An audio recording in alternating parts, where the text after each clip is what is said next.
and provide any special exception to testimony regarding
you an opportunity to respond if you desire.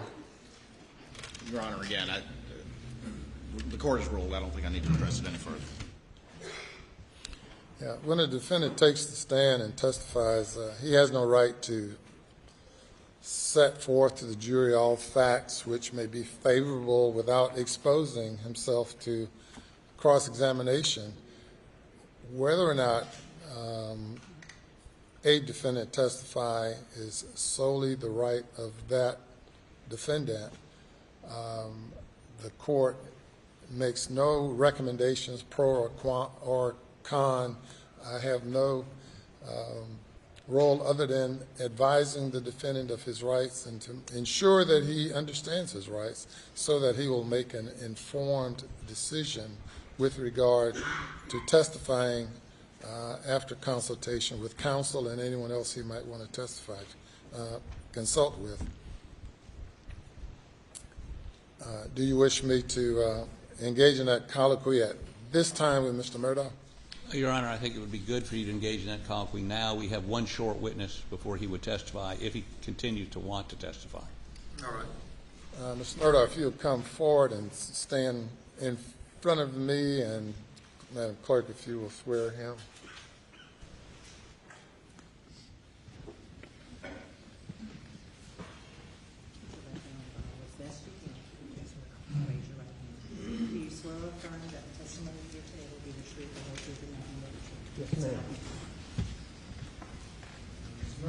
Yes, sir.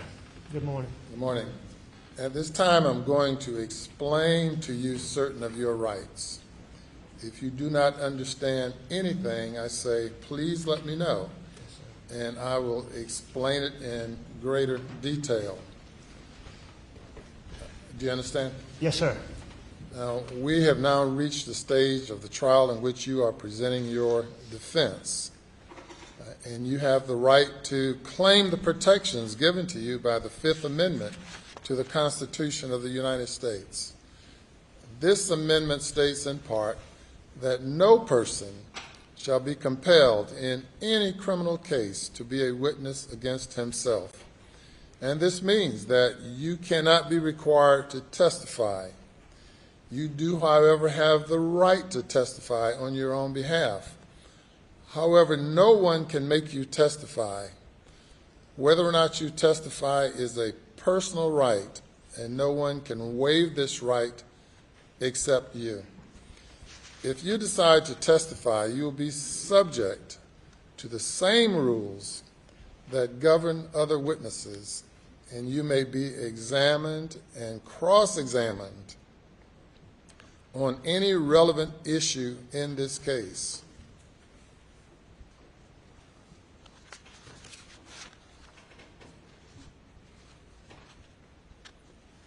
If you decide to testify, the decision on your part must be freely, voluntarily, and intelligently made with knowledge of the protections given to you by the Fifth Amendment and the consequences of your decision to testify. As I understand that you have no convictions involving dishonesty or false statements or for any crimes punishable by more than 1 year imprisonment. But as it relates to any other relevant issue as determined by the court, you may be examined or cross-examined on any relevant issue. Do you understand? I do, yes, sir. If you decide not to testify, I will instruct the jurors that they cannot give the fact that you did not testify any consideration whatsoever, and that there is to be absolutely no prejudice to you because you did not testify. It is left entirely up to you whether or not you testify. You may talk with your attorneys, Mr. Harpootlian, Mr. Griffin, Mr. Barber, Ms. Fox, family, friends, or anyone else, but the final decision will be left entirely up to you. Do you understand what I've explained? Yes, sir, I do. Do you have any questions whatsoever as to what I've explained? No, sir, thank you. Yes, sir. and you've talked with your lawyers about whether or not you've testified. Mr. Harpootlian just suggested advice he's given to you. The court has no comment whatsoever as to whether you should or should not testify. But do you wish to confer with lawyers some more about whether or not you should testify? No, sir, I don't need to talk to them anymore. Have you made a decision as to whether you're going to testify? Yes, sir.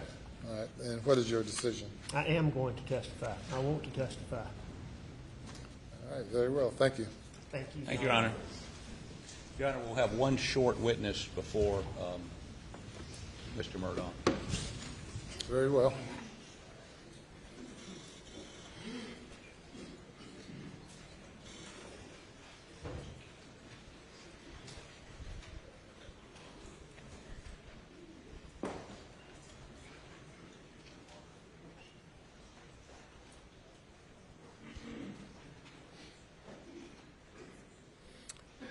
If you will bring the jury.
Jury is present, sir.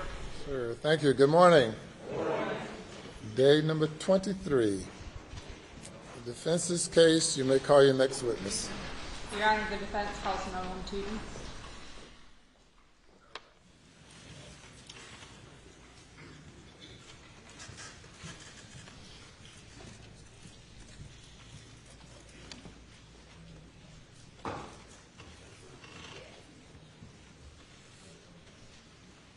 Good morning. Watch your step there. Place your left hand on the Bible and raise your right. Do you swear or affirm that the testimony you give today will be the truth, the whole truth, and nothing but the truth? So help you God. I do. Thank you. You'll come to the witness stand and have a seat, please. The microphone is very sensitive, and you have to get like right up on it. But if you would state your full name again, and please spell your last name, please. Nolan Tuten, Tuten. Good morning. Morning. Would you please tell the jury a little bit about yourself? I grew up in Hampton County. Grew up around Paul and Maggie. I went to school at Wade Hampton. Played sports with Buster growing up, and just we're lifelong friends. What do you do? I work in the timber business. Okay. And do you know Alex? I do. Okay. And how long have you known Alex for? Pretty much my whole life. Did you spend a lot of time with Alex and his family? I did. Okay. And how would you describe your relationship with Paul? He was one of my best friends. Considered him like a little brother to me. We were really close. How about tell the jury a little bit about Paul? Paul's one of those guys that would, you could call him at the drop of the hat, and he would come. He was, there for you always. He would call you nonstop all throughout the day, every day. And, he would do, whatever he could for you, whenever he could for you. And How often did you talk to Paul? every day. Every day. How often did you see him? A couple times a week, most weeks.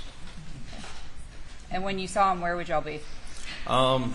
It depended. He would come to my house. I would go to Moselle. I would see him on the boat. I mean, we would just go hunt together, fish together, just do whatever we really felt like doing. Okay. And other than hunting and fishing, what else did you guys do together? We hung around Moselle. We farmed at Moselle. You know, whatever we felt like doing, really. And when you were with Paul outside doing these activities, did he have his phone with him normally? Most times, yeah. Okay. And did he ever put it down? He did sometimes, not a whole lot. I mean, it was either in his hand or in his pocket, but if he had something in his hand, he would, you know, set it down either in the truck or somewhere close to him. I mean, it would be within reaching distance. Okay. What was your impression from the time you spent with the family as to how they got along? I mean, they all had a really good relationship, I felt like. I mean, when I was around, there was always kind of laughing and, you know, a good relationship, good family relationship. Did you have a nickname for Alex? Big Red. Okay. And how would you describe the relationship between Paul and Alex? They had a really good relationship. Would you say that Alex was patient with Paul? He was. Now, you mentioned that you guys hunted together. Are you familiar with the types of guns that Paul had? I was. Okay. And did he ever use a .300 Blackout? He did. Okay. And what's your understanding of where he got that?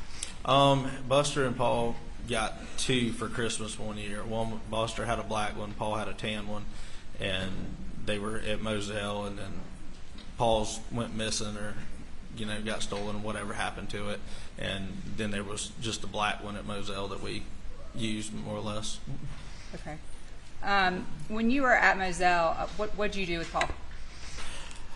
Rode around, you know, played around at the house, messed around at the sheds. You know, we would go ride the buggies, ride in the truck, you know, go fish, go hunt, go farm. When you rode around at Moselle, what vehicles would you ride in? It really depended, honestly, what was closest to get into from the house. It was, you know, sometimes my truck, sometimes Paul's truck, sometimes golf cart, Ranger, whatever we felt like riding. Okay. Did you ever ride in the black Ford F-150? I did. Okay. And are you familiar with where the kennels are located? Yes. At Moselle? Okay. And if you and Paul were at the house, would you guys typically walk to the kennels, or would you drive down there? We would never walk. We would drive or ride something. Okay. And were there ever times where you noticed Paul with guns in his trucks on Moselle? All the time. Did he have the .300 Blackout with him in the trucks? A lot of times, yes. Okay. And were there ever guns left in the shed by the dog kennels? They were sometimes, not a whole lot, but there were, you know, sometimes left there and then picked up later. Okay. What about the hangar? Same. Now, Maggie. Tell me about Maggie. She was she was a very sweet woman. She would, you know, do whatever. She treated me like I was one of her own. She was just really, really sweet woman. And would she go down to the dog kennels? She would. Okay. And how would she get there? It just depended, really. She would drive her car sometimes. She would walk sometimes. She would ride her bicycle. She would ride a Ranger, a golf cart. You know, however she felt like getting down there. Okay. Let's go to the day of June 7th.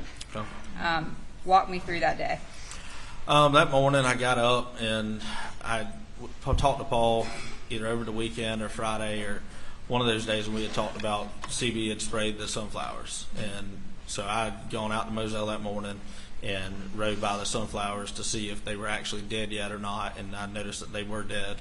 So then, you know, Paul and I talked, I don't know, around 10 or 11 that morning, and about kind of coming up with a plan about how to get them plowed up under and replanted. So then I went to work and stayed at work all day pretty much. We were supposed to go out that afternoon and start plowing the sunflowers under, and I got stuck at work late and talked to Paul throughout the day, and I wasn't going to make it that night.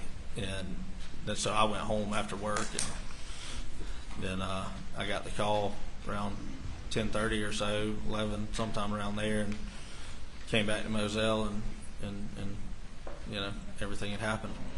When you talked to Paul that morning, what, if any, understanding did you have as to where he was? He was in Colloquy. He was working for John Marvin at the time. Okay, and then you guys made plans to meet at Moselle that That's afternoon? right, yes. Okay. When you called him on the way home, what, if any, understanding did you have as to where he was? When I talked to him on the way home, he was driving from Colloquy to Moselle when I spoke to him.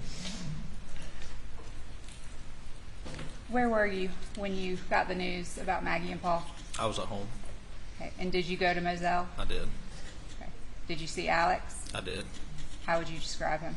He was pretty distraught. He was, when I got there, he and I saw each other, and we both kind of walked towards each other, and he gave me a hug and just started crying and told me they were gone. That maybe I'll have begged the court's indulgence.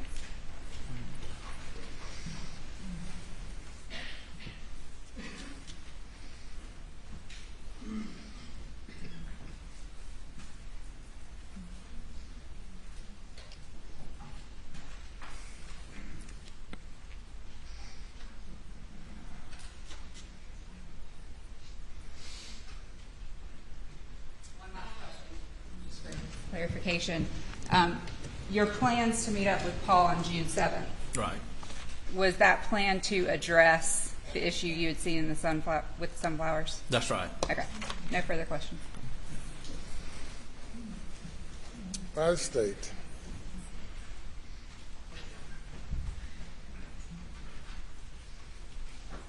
Nolan, good morning. How are you? Good. How about you? Doing well. Nolan, we've met a bunch of times, right? Yes.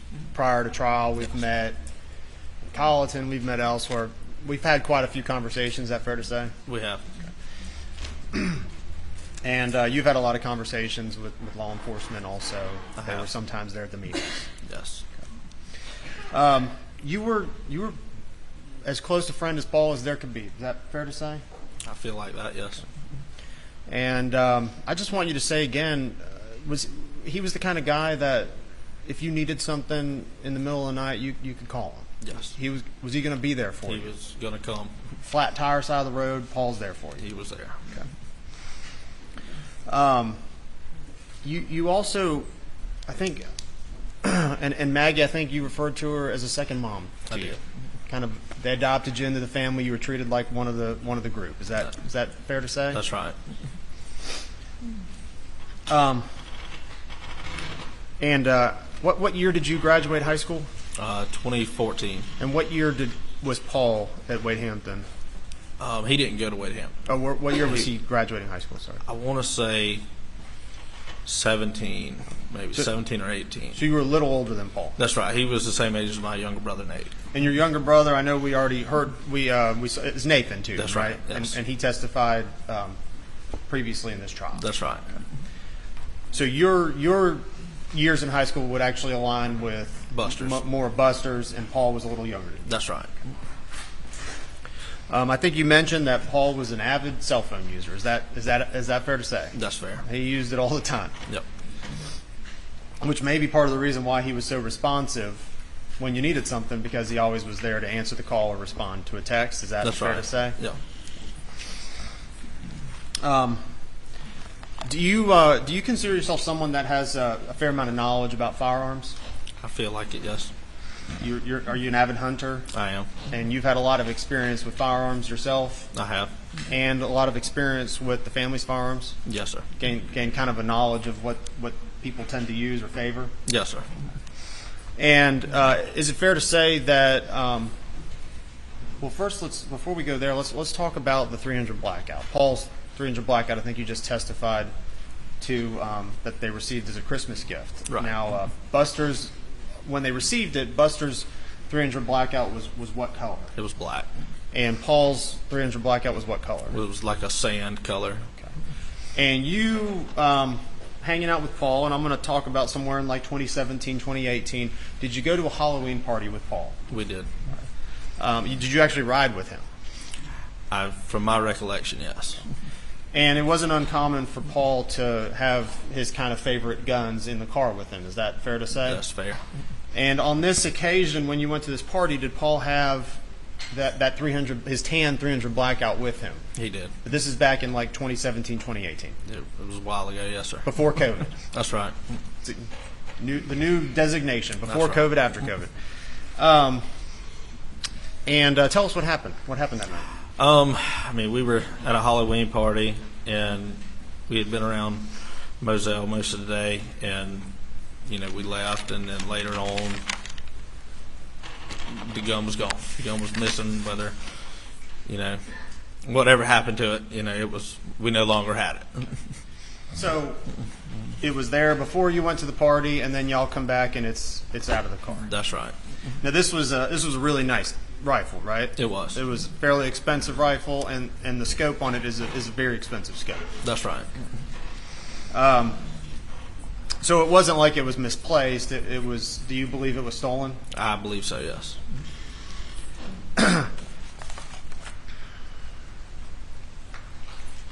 All right. And then going to guns, did Paul have a shotgun that he favored? He did. Was it the? And have you paid attention to any of the trial? I've watched some, yes.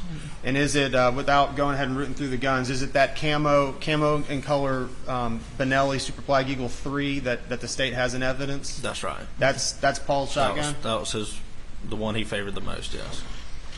And then did Paul also have a 300 blackout on him at all times? He did. Most So times. what did Paul do after his rifle was stolen? What did he use then? When his rifle was stolen, he more or less took Buster's as his own. So He started using Buster's. Is that because Buster really didn't use that very much? Buster was in school, you know, either in Wofford or in Columbia. So Buster came to Moselle a fair amount, but Paul was there more, and so Paul just, you know, used it as his own. And then Buster had a shotgun he'd favor. I think we'd already heard about it, but is it a Benelli Super Flag Eagle Model 2? That's right. And do you know the differences between the Super Flag Eagle models? I do. And I think your brother already testified to that, but there's markings on the shotguns that you can look at and tell if you know what you're looking for. That's right. And then I believe Alex favored a Super Flag Eagle Model 1. That's right. He So- either shot the 1 or the 2. So we have 1, 2, and 3 models. Right. For the same Benelli Super Flag Eagle, but models 1, 2, and 3. That's right. And those are all 12 gauges typically that was used That's as right. a kind of general use. I think you also mentioned that about guns being left down at the kennel area. You said it was occasional. Is that fair to say? That's fair to say. They weren't stored down there, right? That's right. Permanently. Nothing was stored down there. No, nothing was stored down there. And it was usually, if guns were left, would it be mostly in just the hunting seasons? That's right. Okay. It would either be during, you know, the hunting seasons, or, you know, if Paul was cleaning out his truck, you know, he would. And when are the hunting seasons for like deer and duck and turkey? When are those hunting seasons? Deer season is typically in the fall, sometime August to January. Duck season is, you know, around Thanksgiving to the end of January, and turkey season is March 22nd to May 1st, somewhere around there. Were you, and you've spent a lot of time at Moselle, I think you already have. talked about that. Were you around before the, how many entrances and exits are there at Moselle, the There are property? 2. Were you around before when there was only one entrance and was. exit? So when there was only one entrance and exit, the main entrance and exit, where was that one? That was by the kennels. And is that actually where the mailbox is? That's right. And I think packages are sent that way. They would typically go to the shed, to the hangar. And then at some point in the future, a second exit was created where some brickwork was done, sort of leading from the house. Is That's that right. Is that accurate as well? That is. You all spent a lot of time at the kennel area, kind of the hangar kennel area. We did. It's kind of a good collection point for whatever y'all were doing, whether it was working on the heavy equipment there or hunting and getting ready for things. Is that That's correct. a fair thing to say? It's a good collection point Yes, sir. for y'all? And I think out there's also a processing shed for if There you is. killed anything. Yes, sir. And if you all are down there and, you know, say Maggie or Alex were at the house and they, you know, obviously knew you were down there, would they tend to come drop by before they would leave just to see if y'all needed anything? More often than not, yeah.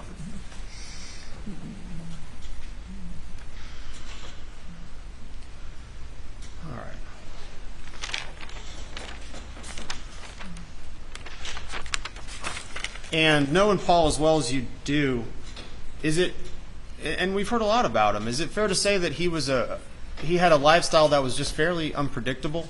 Absolutely. I mean, he was traveling the state, whether it was Columbia, Charleston, the Low Country, wherever. He was everywhere, right? That's correct. And he actually kept clothes in many different places just for that reason, because he was such a traveler. He did. So you talk to him almost every day, right? That's right. But for those that maybe weren't so close to him, it would be fairly hard to even know where he was going to be on any given day. That's right. Unless you kept in frequent contact with him, right? That's fair to say. He was everywhere. Any given day during the week, who knows where he could be. Mm-hmm. Fair Yes, to sir. say? All right, so I'm going to talk to you about June 7th, 2021. And that's the day you lost your best friend. That's right. And that's a tough day for you, is that right? It is. You talked to Paul that day on the phone I did. in the morning and afternoon. And I know you just testified to it, but walk me through again, if you wouldn't mind. I believe y'all were talking about the sunflowers. They died. We were. And you often helped out on the farm. Is that also fair to say? I did, yes. Meaning farm-related stuff, tilling the ground and planting seeds and all that stuff. That's right. You were pretty active in the maintaining of the duck ponds and the corn fields for the hunting purposes too, right? That's right. So if Paul needed something, he'd typically call on you. That's right. He'd call on you to help out. Yes. And is that what happened on leading up to and on June 7th? Yes, it was. He knew that I was riding by, because typically when you spray something, it takes a couple days before it actually takes effect. So it happened. CB sprayed them, I want to say Thursday or Friday. So we really couldn't get a good idea of what was actually done, the harm that was actually done, until a few days later. And I was going to be riding by Moselle that morning to go to work. So I just swung in there to check on them and see what it was, where we could come up with a game plan on what to do. And you had pretty free use of the property, meaning you could show up and come and go as you please. That wasn't weird, right? That's right. So the fact that you went there that morning to check on stuff, that's actually pretty normal That's right. for you? Okay. And so you show up on that morning and check the sunflowers, and they're dying. Is that right? Yes, sir. So the decision was made that y'all would have to. And why do you need sunflowers? What's the purpose of those? They attract doves. We plant them, kind of corn, sunflowers in the dove field, to have dove hunts. So it's important for hunting purposes, it's important to maintain a dove field. You call it the dove field. That's or right. the sunflower field. Yeah, it's a good attractant. So the decision made then to till the field and replant the sunflowers. That's correct. It wasn't too late in the year, in the season. You could still get some good growth out That's of it. right. And this is something you're pretty familiar with, and you've done a number of times before with Paul. Yes, sir. All right. So what do you relay to Paul then? I talked to Paul, told him that they were in fact dying, and we had to restart. So he and I had talked about coming up with a game plan, meeting up that afternoon at Moselle to go ahead and get the tractor hooked up and begin plowing them under. And ultimately, you weren't able to make it that day. Is that That's true? correct. Okay. What did you have going on? I got hung up at work around the Columbia area. So the plan then became we're just gonna do it later, That's right. We'll do it sometime later in the week. Yes. Now, leading up to these events, you received a Snapchat from Paul around 7 p.m. Is that right? Sometime around there, yes. Sometime in the evening time. That's right. And tell us what that Snapchat's like a video image that someone can send you. That's correct. Yes. And tell us about what that Snapchat was. It was a video of the John Deere Highboy sprayer. One of the cylinders on the back to spread the boom to spray was leaking pretty bad, so he was sending me a video to show me how bad it was leaking. Okay. And a tiller is a piece of farm equipment. Is that correct? What is it? Sorry? Repeat your question. You said a tiller? Is that The high boy. High boy. Is that a piece of farm equipment? It is. And is that the thing you would use then to plow the fields? That's what we would use to spray. Spray. Sorry. Thank you. Okay. And it was leaking some sort of fluid, meaning it was maybe broken. That's right.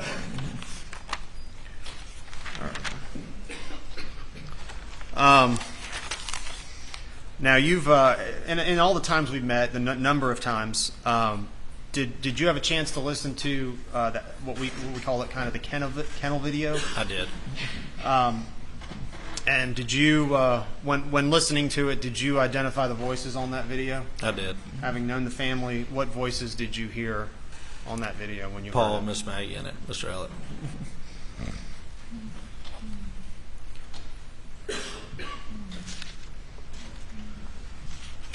All right, down at the kennel area too. If you're down there at nighttime, I assume you've been down there around the nighttime, the hangar kennel area.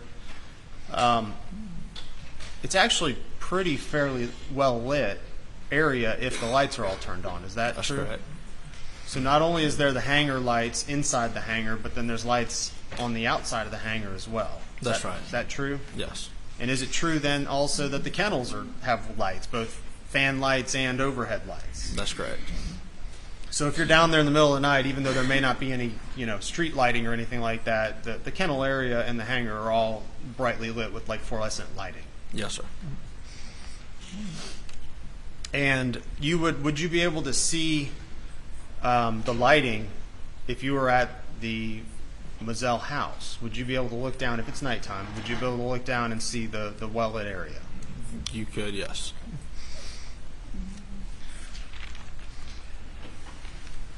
All right, so we're on June 7th.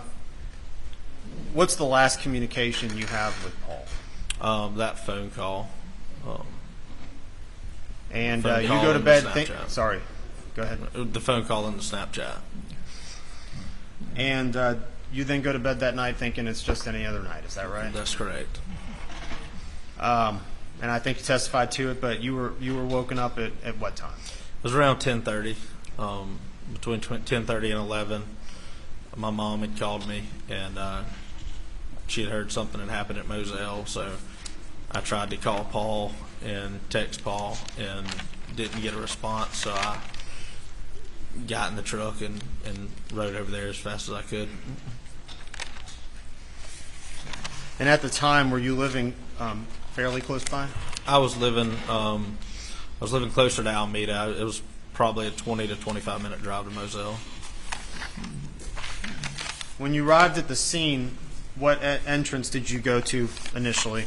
Initially, I was coming down Moselle Road, and I noticed all the first responders over towards the kennel area, and so I pulled in there, and they wouldn't let me in. So then I backed up and came in through the brick columns and made my way around. And when you arrived, what did you observe? When I got there, there were a lot of first responders out, and I could see two bodies laying, one by the corner of the shed and one by the feed room door, and they had sheets over them.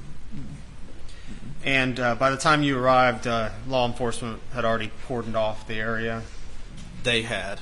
But you could, where the tractor equipment was housed, you could kind of stand around back there. That's correct. And even though it's set further back, you could still see sort of the scene. Yes. Who was there with you when you arrived?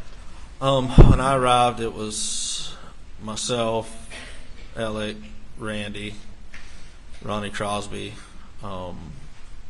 Mark Ball, and I think that's it at the time. People started coming when I got there. A lot of people started coming, showing up. And I know you testified to it, and it's obviously understandable. But everyone's pretty upset, right? Yes.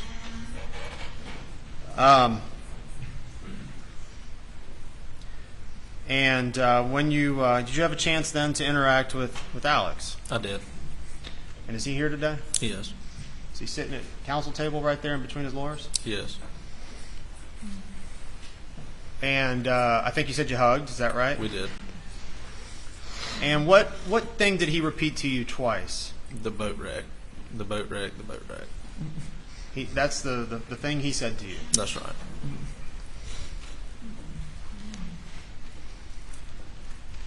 And did he also ask you to get in touch with Rogan? He did.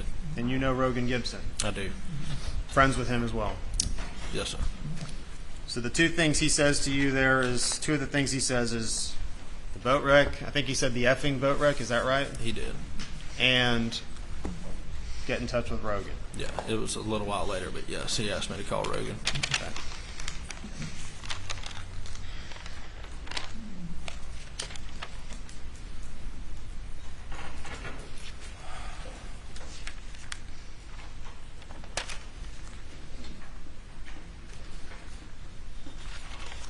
Beg the court's indulgence.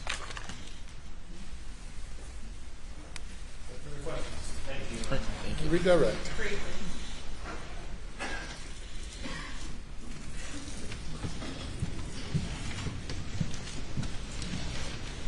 You mentioned that Paul would clean his cars out down by the kennel area, Right. his trucks. Are you aware that he took his truck in to be serviced I that was, Friday? yes. Okay. And he cleaned that out before he went? Yes. And if you're at the house in Moselle, Mm-hmm. can you see in detail at night what's happening at the kennels? You could just see the lights, and you could tell that the lights were on, and you could see the roof, but that's really about all you So could just see. the roof and just the lights? That's right. Okay. You noticed something was down there, but you weren't really able to tell exactly what it was. Okay, and going back to June 7th, you went out there in the morning for the dove field? That's right. Okay, and did you see the black Ford F-50 up at the house? I did. Okay.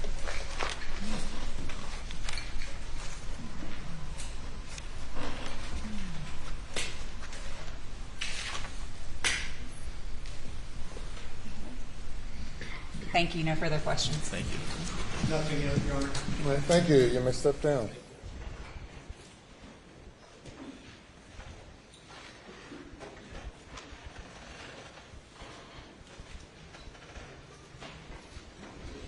Ladies and gentlemen, we have you go to the jury room for a short break. Please do not discuss the case.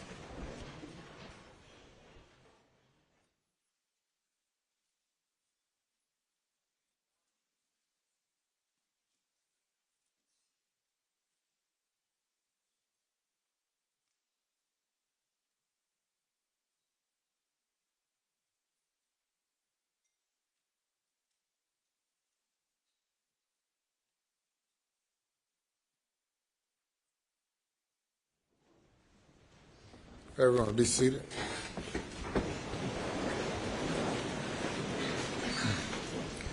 Mr. Harpullian, do you need any additional time to confer with Mr. Murdaugh?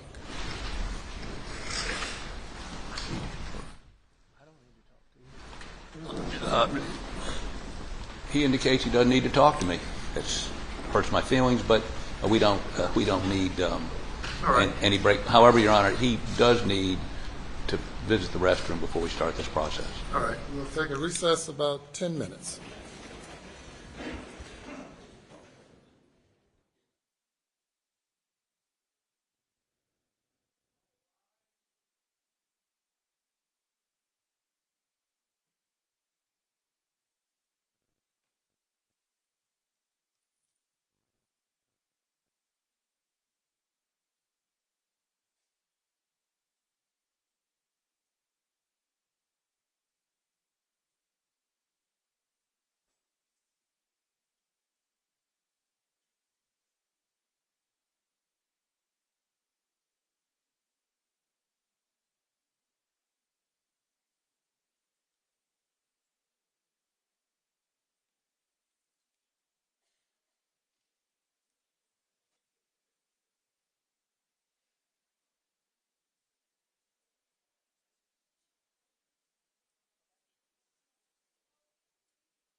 Oh, you do, absolutely.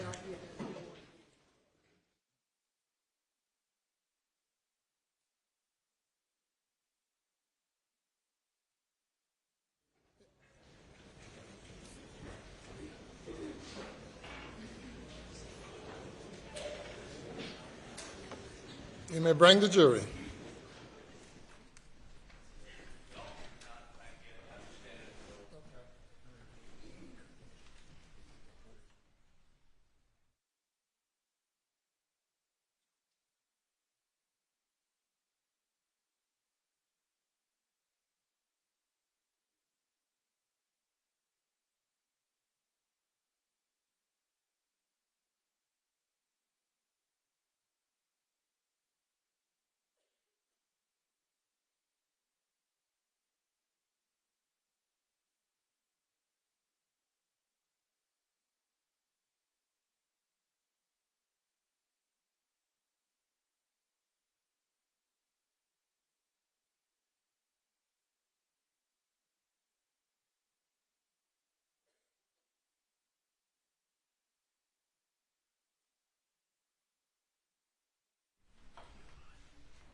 Thank you.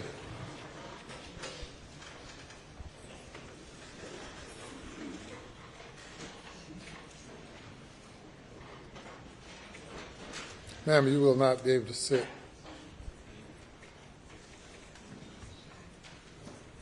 cannot sit there. You cannot sit in the jury box.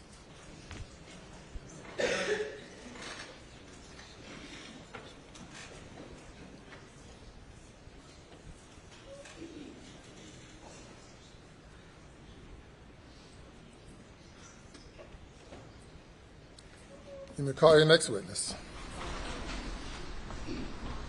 Thank you, Your Honor. The defendant, Richard Alexander Murdaugh, wishes to take the stand.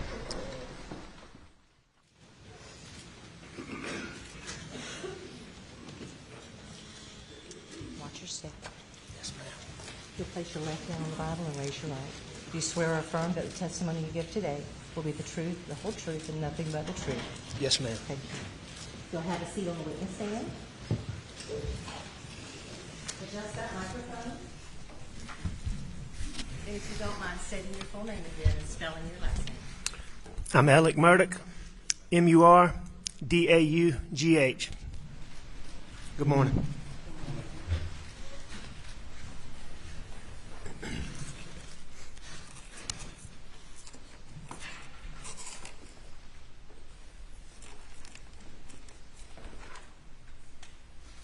Mr. Murdaugh, on June 7th, 2021, did you take this gun or any gun like it and shoot your son Paul in the chest in the feed room at your property off Moselle Road?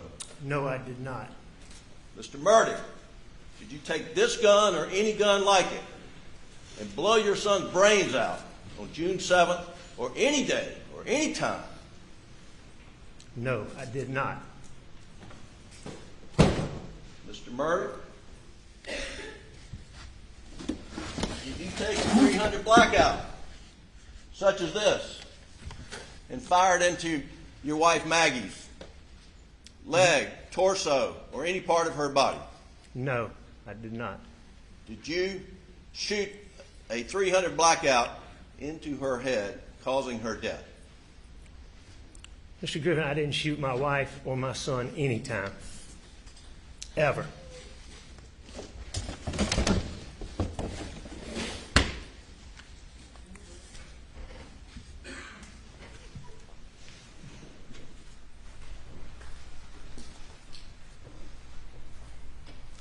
Mr. Murdaugh, is that you on the kennel video at 8:44 p.m. on June 7th, the night Maggie and Paul were murdered? It is.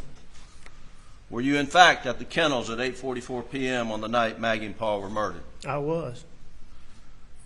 Did you lie to Sled Agent Owen and Deputy Laura Rutland on the night of June 7th and told them that you stayed at the house after dinner? I did lie to them. Did you lie to Agent Owen and Agent Croft on the follow-up interview on June 10th that the last time you saw Maggie and Paul was at dinner? I did lie to them. And in the interview of August 11th, did you tell Agent Owen and Agent Croft, did you lie to them by telling them that you were not down at the kennels on that night? Yes. Alec, why did you lie to Agent Owen, Agent Croft, and Deputy Rutland about the last time you saw Maggie and Paul? As my addiction evolved over time, I would get in these situations or circumstances where I would get paranoid thinking. It could be anything that triggered it. It might be a look somebody gave me. It might be a reaction somebody had to something I did. It might be a policeman following me in a car. That night, June 7th, after finding Mags and Paul, don't talk to anybody without Danny with you. All my partners were just repeatedly telling me that. I had a deputy sheriff taking gunshot test from my hands. I'm sitting in a police car with David Owen asking me about my relationship with my wife and my son. And all those things coupled together after finding them, coupled with my distrust for SLED, caused me to have paranoid thoughts. Normally, when these paranoid thoughts would hit me, I could take a deep breath real quick and just think about it, reason my way through it, and just get past it really quickly. On June the 7th,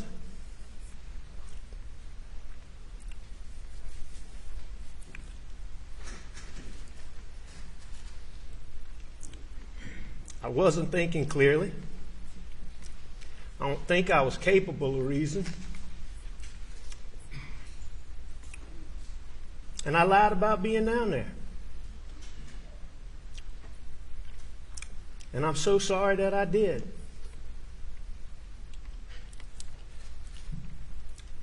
I'm sorry to my son Buster. I'm sorry to Grandma and Papa T.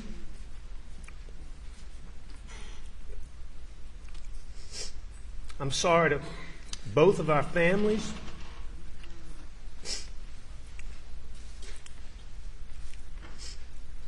Most of all, I'm sorry to Mags and Pawpaw.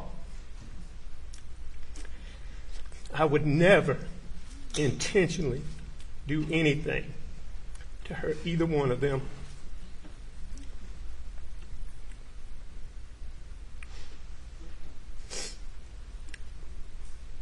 Ever.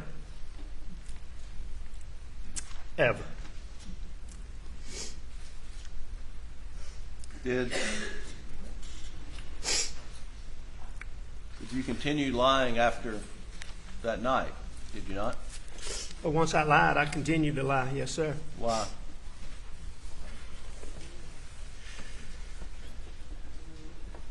You know, oh, what a tangled web we weave. But once I told a lie, I told my family, I had to keep lying.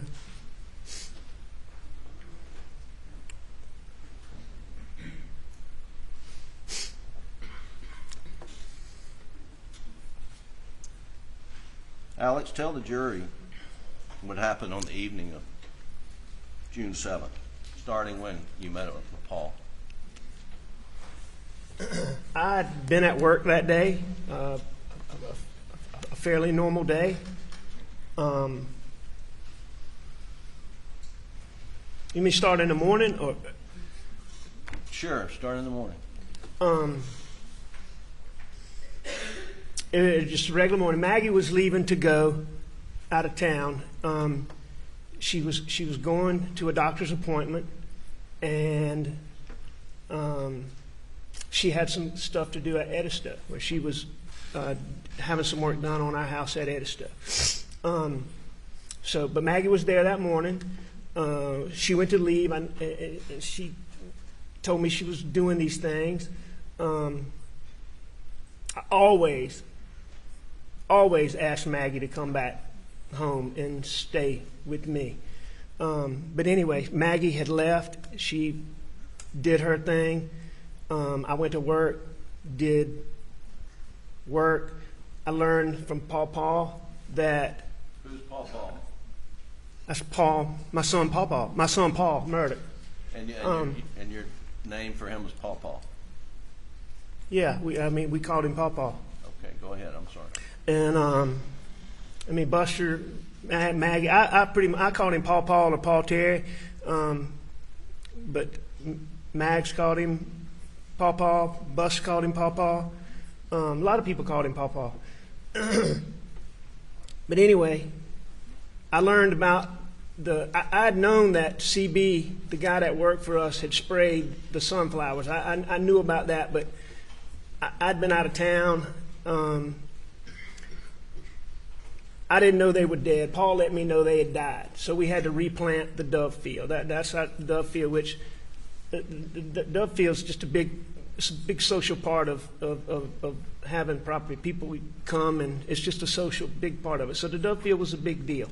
So when the sunflowers got killed, we knew they were dead. Paul was coming home, and I learned that early Monday morning. And and we'll catch back up, but at some point in time, did you meet up with Paul? Yeah, after work, I met Paul at the property.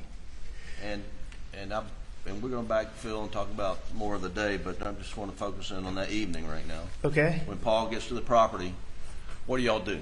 First thing we do is we go to the Dove Field, and we look at the Dove Field. And how'd you get to the Dove Field? he had come in my brother's truck.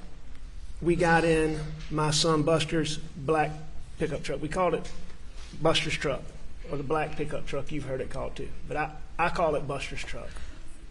Okay, so you're in Buster's truck, and you go to the Dove Field. Tell the jury what else. Well, that's the first thing we do. We go to the Dove Field and we look, and it was clearly it didn't. You could tell they were. I mean, you could tell they'd been sprayed, and you could tell they were dead. I mean, they might have still had a tiny bit of life, but they were dead. So we knew that. So we knew we had to replant the whole field. So that didn't take but a second. But after that, Paul.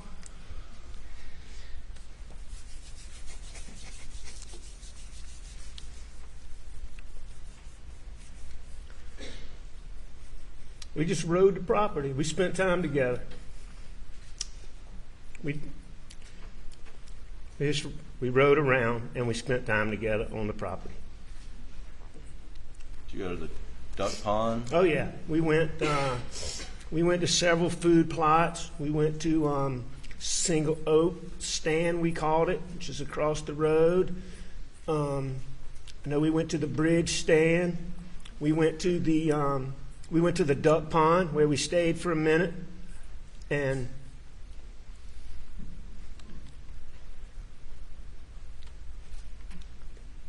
did you?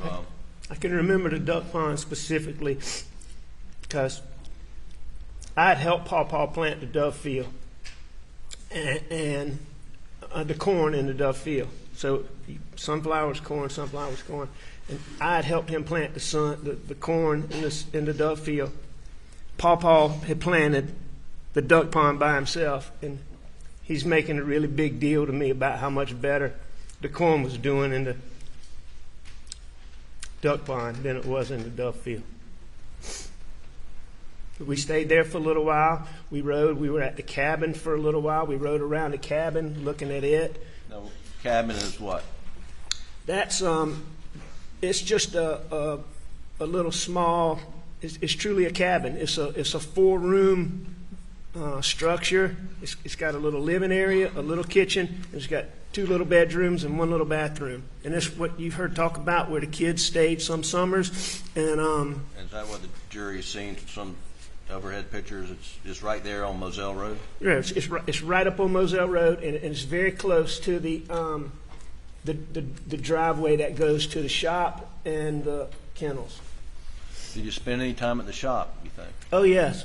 I mean, the shop was, that was sort of the hub. That was the main place. If you weren't at the house, you might be out going to this field or this food plot or this duck pond or this part of the river, but the shop is where the kennels were located.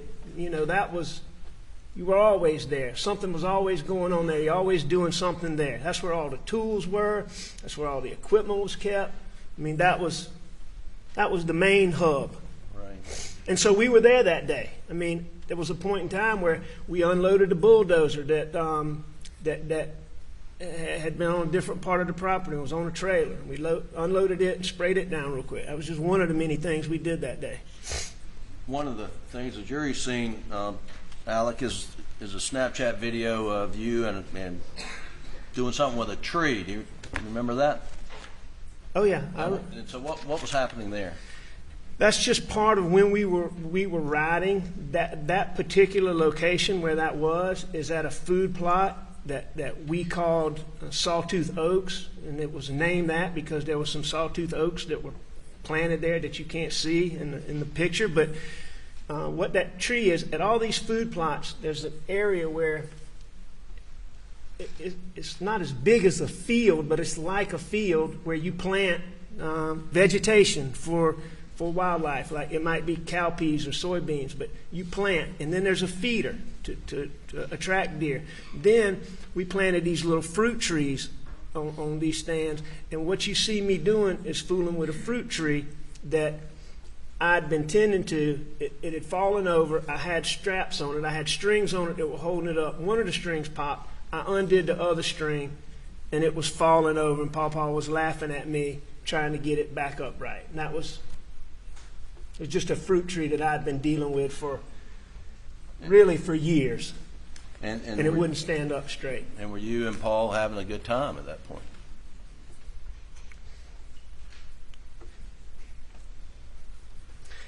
You could not be around Pawpaw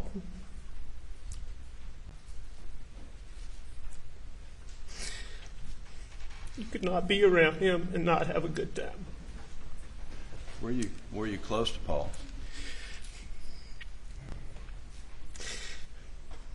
You couldn't be any closer than Pawpaw and I and Buster and I were and are.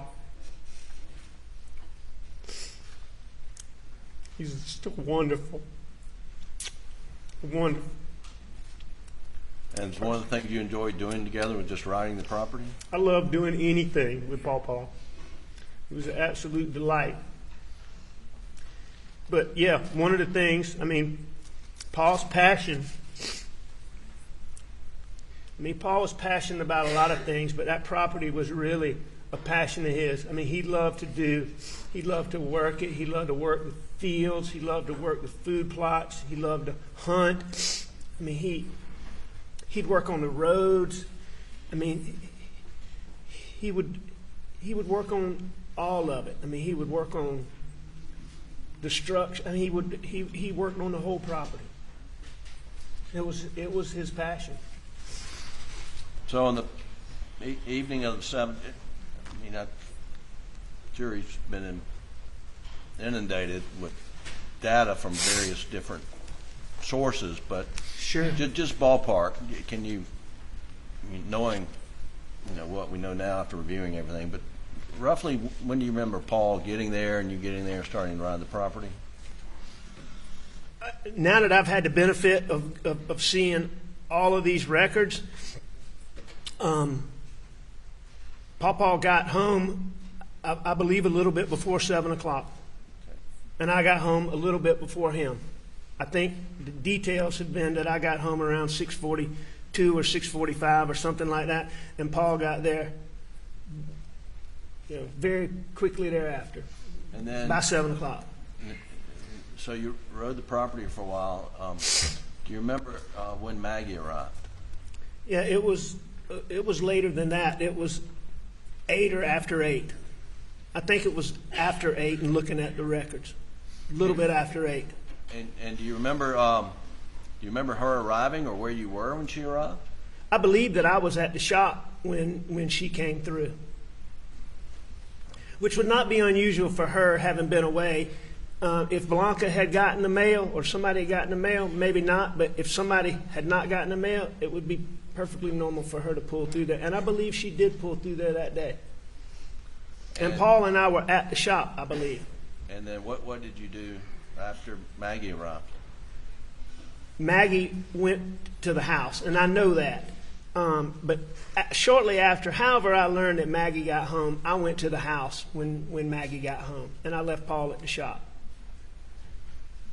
So, and what did you do when you got to the house? I saw Mags, talked to Mags, and I took a shower. The clothes that we saw in that Snapchat video was that the clothes you had at work that day? Yes, those are the clothes I had on at work that day. And the jury's seen you in those clothes and what's on June 7th. How tall were you and how much did you weigh? On June 7th, well, I'm a hair over 6'4", right at 6'4". On June the 7th, I was about 265 pounds, 264, 265. And this was in June, June 7th. Yes, sir. You know, when you're outside, riding around and doing, do you get hot and sweaty? Absolutely. I mean, Paul and I had done some things. We unloaded the bulldozer, cleaned the bulldozer. We'd fooled around. Yeah, I mean, I sweated. I was heavy, and taking prescription pills also makes you sweat worse, or at least taking oxycodone makes you sweat more than you normally do. So was it unusual for you to take a shower when you got back to the house? Not at all. And after you took a shower, what did you change into? I changed into the clothes that you've seen in this trial, shorts and the shirt. Okay. When you got out of the shower and changed clothes, what did you do next? I went back out where Mags and Pawpaw were, and what were for they dinner. doing? What was going on? Mags had, as you've heard, Blanca had prepared dinner, but it had been cooked earlier. Mags had fixed. I know Mags had fixed mine and her plate because I didn't fix a plate. She may have fixed Pawpaw. Pawpaw was eating, and Pawpaw was almost done eating by the time I got back out, which also wasn't unusual. I mean, Pawpaw was always on the go. I mean, he never sat still. And, you know, he'd sit down to eat, but then he's going on to his next item. And So then Maggie and I ate. And you all eat at the table? Do you eat at the den? What's your normal habit? We would do both, but, I mean, when we ate at the table, it was really sort of more formal or not formal, but just more of an organized thing. What we would normally do on a regular evening is we would eat in the den in front of the TV. And that's where we ate that day. I ate on the couch, the table. Maggie had a little a TV tray that she kept over there, and Pawpaw would usually sit in a recliner and eat off of the ottoman. And was the TV on? Yes. Was that normal for the TV to be on? Yes. TV, if we were in the house, the TV was on. So what happened next, Alec? Pawpaw moved on doing whatever he was doing. I don't know if he was in the gun room doing something, or he was in his room doing something, or he was outside doing something. I actually thought he'd gone to the shed, but in looking at to the shop, but in looking at the benefit of having these records that we have, I know he was still at the house or somewhere around the house doing something, but he wasn't in there with Maggie and I. But Maggie wanted to go to the kennels, and I had eaten dinner. I laid back on the couch where I was sitting. Maggie wanted to go to the kennels, and she asked me to go, and I didn't go at that time. I didn't want to go. Why didn't you want to go? It was hot. I just had a shower. I knew I'd end up doing more work, sweating more, and the dogs is always a chaotic scene, and I just didn't want to go right then. Well, let me ask you, what had you done the previous days, like Friday and Saturday and Sunday? Start with Friday, or Yeah. go backwards? Yeah. Start with Friday. All right, on that. Just briefly. So 7th, 6th, 5th, 4th. So June the 4th,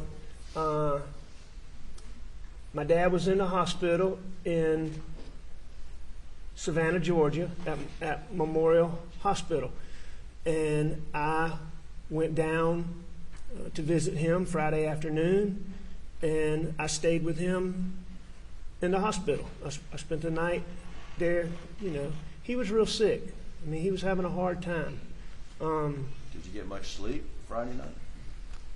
No, I mean, I had a real sweet nurse found me. At first, there was just a hard chair in there like this, but a nurse found me a soft chair, sort of like a recliner. So, I mean, I'm sure I slept, but I didn't sleep. You know, I didn't get a night's sleep. No, sir.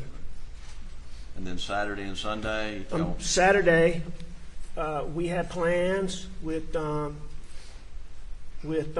Buster and Brooklyn. Y'all have heard about Brooklyn. It's Buster's wonderful little girlfriend. And Mags and I had plans with them to meet them in Columbia, to go to the South Carolina.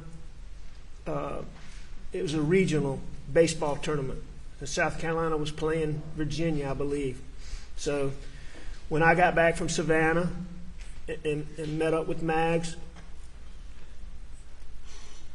at some point we headed to Columbia. So, I mean, there wasn't a lot going on in between there. So we headed up to Columbia and met Bus in Brooklyn. And did you stay in Columbia Saturday night? We did. We went to the ball game, and I remember it was an evening game. We went pretty early and tailgated. Maggie had reconnected with a college friend who coincidentally had married a college friend of mine, and they had a son that played for Carolina. He was a first baseman and a really good little player. And we met them and tailgated with them, and it was a lot of fun. They had a lot of the parents of the players that were playing for Carolina, and it was a fun time. We tailgated, and then we went to, and it was a night game, so we went to the game, and the game got over. You know, it was fairly late into the evening, and after that, Bus, Brooklyn, and Mags and I believe we went to the restaurant in the hotel where we were staying, but we went, had dinner, and then Bus and Brooklyn went home, and of course Maggie and I went to our room. And then get up the next day, and was there another game? Another game the next day. That's right. And then after that, you headed back to Moselle with Maggie? Yeah, we went to the game. That's right. Mags and I go back to Moselle. The jury's heard about, I think, Ms. Rass talking about you bringing Krispy Kreme donuts to your dad. Maggie loved to. She spoiled my dad, and always taking him something. My dad loved sweets, and she and I picked up donuts and took Krispy Kreme donuts to him. And then y'all both spent the night together at Moselle on Sunday night. Did you both spend the night at Moselle on Sunday night? Yes. And then the 7th was a work day? That's right. It was a Monday, June the 7th. Hang on. I'll rephrase it. Oh, I'm sorry. Was Monday the 7th a work day for you? Yes. Okay. And I just wanted to give that background. And so moving forward to when you testified previously about Maggie asking you to go to the kennels, were you tired? Oh, yes, I was tired. And you had just had a shower? Just had a shower. And you said that, well, did you go with Maggie to the kennels immediately? No, I did not. What'd you do? What did she leave? Yes, she did. She left and Paw was gone. Do you know how she got to the kennels? At the time I didn't, but now looking at these condensed records and understanding the timeline, it's clear to me that she rode with Paw. Okay. And did you stay in the house? Yes. For how long? Not long. I laid back on the couch, put my feet up, and like many times when Maggie asked me to do something that I didn't want to do or didn't start out doing, I changed my mind and decided I'm going to ride up there. And I did. And how did you get to the kennels? I went on a golf cart. Was the golf cart at the house, the main house? Yeah. It was. and it was there most of the time. And when you got down to the kennels, what was happening? It's just what I thought it was. It was a little bit of chaos. I mean, it was clear to me that Max had just let the dogs out. The two dogs that were out were really her pet dogs. One is Grady. You've heard about a black lab. That's Grady. That's Buster's dog. And the other is the yellow lab that you've heard about. That's Bubba. Bubba was mine and Maggie's dog, but it was really mine, Maggie's, Bus, and Pawpaw's dog. It was a family dog. But Bubba's the dog I hunted. I mean, Maggie loved Bubba. She loved Grady too, but I mean, she had a special place for Bubba. But anyway, when the dogs first were let out, the first thing they would do is they would run. If you look at the overhead picture that you've seen, there were planted pines right behind the kennels. So you got the kennels and the chicken coop sort of form an L shape. And in that L was some planted pines. First thing the dogs would do is go out in that kennel, and Bubba and Grady, I think, learned this from Bubba, but Grady would do it too. But Bubba had to mark every tree. I mean, he would go and he'd do a little number on this tree and that tree. You know how dogs do, and it's marking his territory. And so that was the first thing those dogs did when they came out. When I got there, those dogs were in that area. So that's why I believe that it hadn't been long before they'd been let out. Grady was chasing guineas, which was a normal thing to do. What are guineas? Guinea fowl is like it's like a chicken. It's a domestic bird that we had them. They make a lot of racket. It's like I know this sounds silly, but it's like a guard bird. Because anytime, they just make a lot of racket anytime anything unusual is going on. If anything disturbs them, it could be a person, it could be somebody driving up, whatever, they're going to make a lot of racket. So Grady's chasing the guineas. Paul's fooling with Rogan's dog Cash. Maggie's just kind of standing there watching the dogs, which is normal, and they were in that place.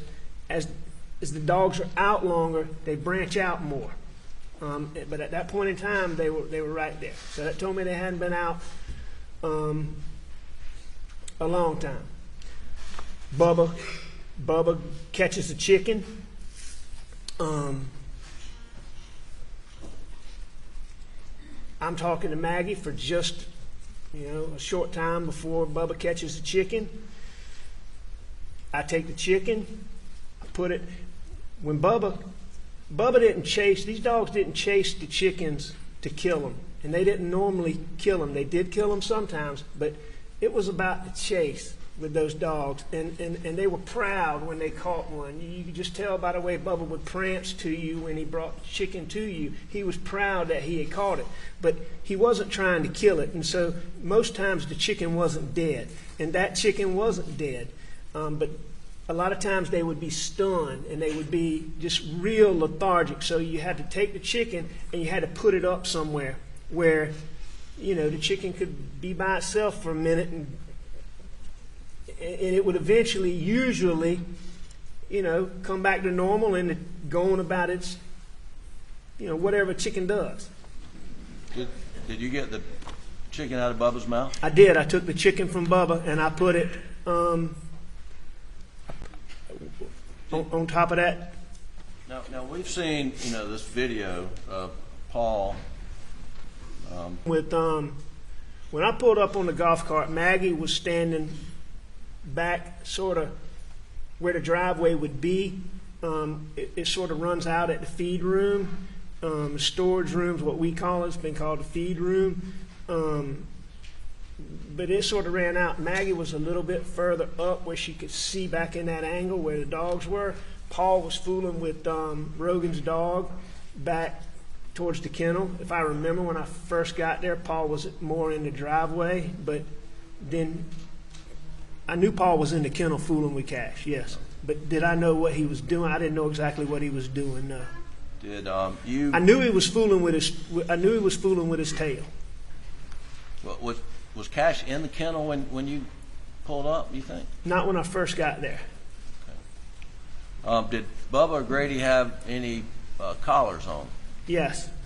Which both dogs? One dog? Do you remember? I don't know about Grady, but I know Bubba had on his what we call a tracking collar. Paul, for his hunting dogs, Paul had a series of tracking collars, and I think there were 5. It might have been 6, but it's a tracking collar that had a device that would tell you where that collar was, so that Bubba was bad about, he would stay close for a minute, but then he would take off, and he especially do that on Maggie.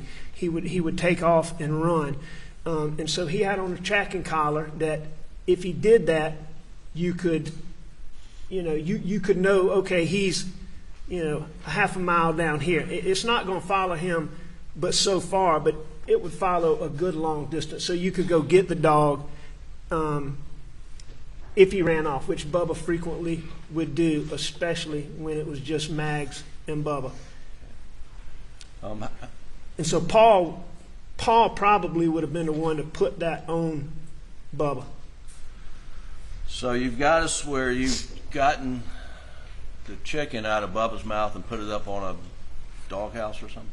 I believe what I put it on, and I don't remember this, but I've seen pictures and all this, and I saw the chicken sitting on top of the what looks to me like a portable dog crate. Wherever it was sitting on there is where I would have put it up there. I don't have any reason to believe anybody else moved that chicken, and that chicken did die. And what did you do after you got the chicken out of Bubba's mouth? I got out of there. I left. I went back to the house. All right. Well, look, before we do that, we've seen the dog kennel video with Cash and Mr. Davis, and we slowed it down for him. Do you see the water hose in that video on the ground? Do you remember seeing that? Yes, I do. Was the water hose out? Obviously, in the video, but I don't specifically remember that, but I can look in that video and see it. Right. But that's not something that I noticed. So, but you've seen it in the video here. Yes, sir. Right, okay. And then the 2 dogs were out. Absolutely, Bubba and Grady. Okay. And then you head back. How did you get back to the house? The same route. The same route I'd come on. I came down the driveway, made a left on. You saw my route in the car. I drove that same route. My question obviously wasn't clear enough. What were you in a vehicle? You walked? What mode of transportation did you use to get back to the house? Same way I came. I went back in the golf cart, and it was the golf cart. If you remember that Mark Ball testified that he saw where we normally would park it. You pull along the front entrance, and either you'd come in from the left and you'd go just past it and be on the right, or you'd come in from the right and you'd be just past it on the left. And that's where I got in it, and that's where I put it back. Did you do anything else before leaving after you took the chicken out of Bubba's mouth? No. We've heard about Bubba being stubborn. How long did it take you to get chicken out of Bubba's mouth? Well, Bubba could be stubborn, but Bubba would listen to me. And another thing, when Bubba had on that collar, one of the other features of that collar was... What did Bubba have on the collar, or was it Grady? Bubba had on the collar. Bubba had the collar. I know Bubba had a collar on, and I'm not sure about Grady. Okay, go ahead. If I misspoke on that, there's no question about it. Bubba had on a collar. I assume Grady did too, but I didn't. I didn't. Even though I saw Grady, I didn't notice for a fact that Grady had on a collar. Okay. But he probably did. So makes sense to me that he did. How long did it take to get the chicken out of Bubba's mouth? It didn't take long. Number one, Bubba's coming back there to show me, hey, I caught this chicken. So he's not running from me. He's proud of that fact that he caught this chicken. So, I mean, he comes right up to me. Bubba was really strong, but, you know, you take your thumb when the dog's clenched and his mouth's a little bit open. All you do is you take your thumb and you push his gum in really tight against those sharp teeth, and his mouth opens right up. Took the chicken out and put it on, I believe, the portable dog kennel. And then left. And then I left. Then leave. Okay. And did you go back to the house? I went straight back to the house, to the air conditioner. And what did you do when you got back to the house? I lay down on the couch. And then what? Well, I mean, was TV on when you went back? Yeah, the TV never got cut off.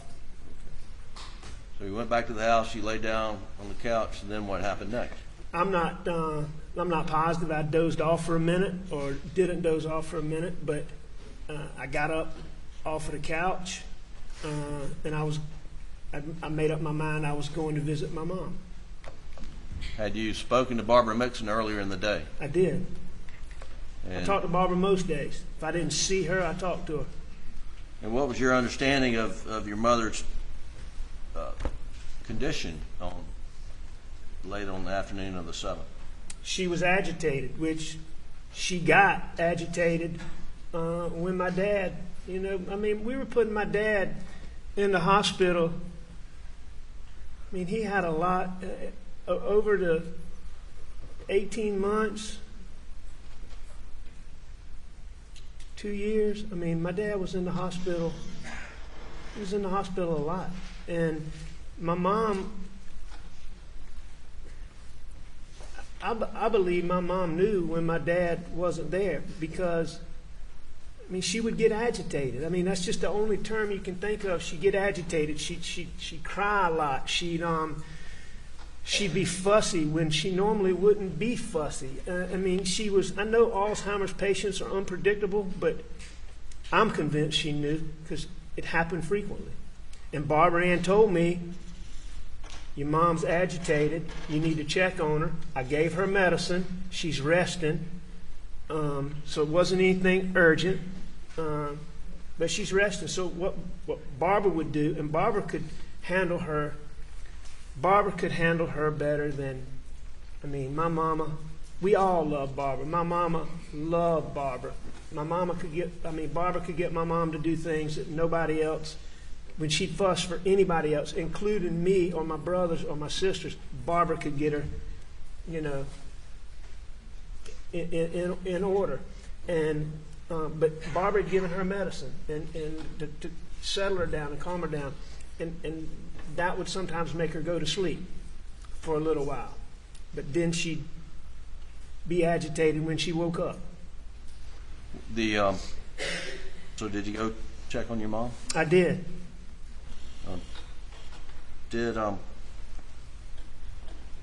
Where did you park when you got there? You saw the pictures. There's 2 exits off of that deck. One of them to the right, one of them straight out that back door. I would have parked to the left. If you're coming down these steps, if these are the steps, it would be to the left and back over there. All right. Which is where I always parked, or where we always parked, anytime you were going in that entrance. All right, I'm going to stop there and ask Doug, if you don't mind pulling up States Exhibit 524, which is the GM OnStar data, and slide 38, which is in evidence.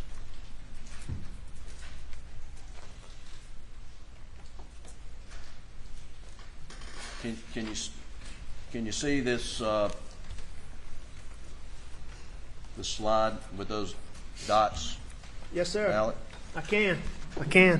And the red dots here at the that seem to be joined. Where is that in relation to your parents' house? Where the arrow is? Yes, sir. All right, that's back in the area where I'm talking about. All right, so if you look in this picture, all right, you see the you see the open area with the green grass? That's the front door. Okay, yeah, right where that circle is. That's the front door. If you look closely at the house, you can see a big dormer right in the middle of the roof. That's right over the front door. The white thing to the left of the house, that's like a parking pad where the driveway ends. And there's a parking pad. So you go, if you follow the driveway all the way to the house, you're going to run straight into a carport, all right, by the carport door. Just to the left, before you get to the carport, is this area that you can see here. That's part driveway, mainly parking pad. All right, I'm going to, Doug, if you'll pull up Defendant's Exhibit 130, which is in evidence, please, sir.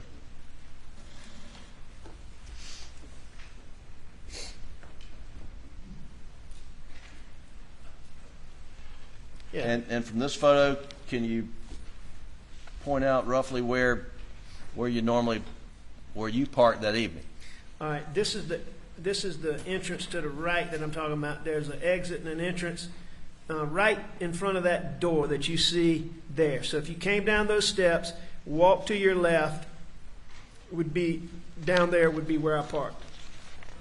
Oh, would you have parked on the grass? You get on the edge of the grass back there. There's some grass there for sure, but it's not the area up here by the house where it's sodded and Sure. this grass that you can really see in this picture. So it may be on the edge of the grass, yes. In relation to the satellite dish, are you looking at this photo, are you to the right of that? Yeah, you'd be to the right of that satellite dish. Okay. Yes.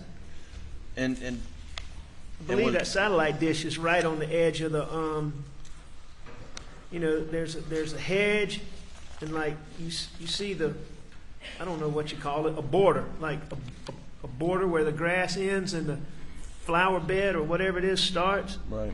I think you can't see it, but I think that satellite's probably close to that border.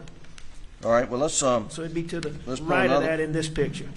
Doug, will you pull up a Defendant's Exhibit 134? See if this is a.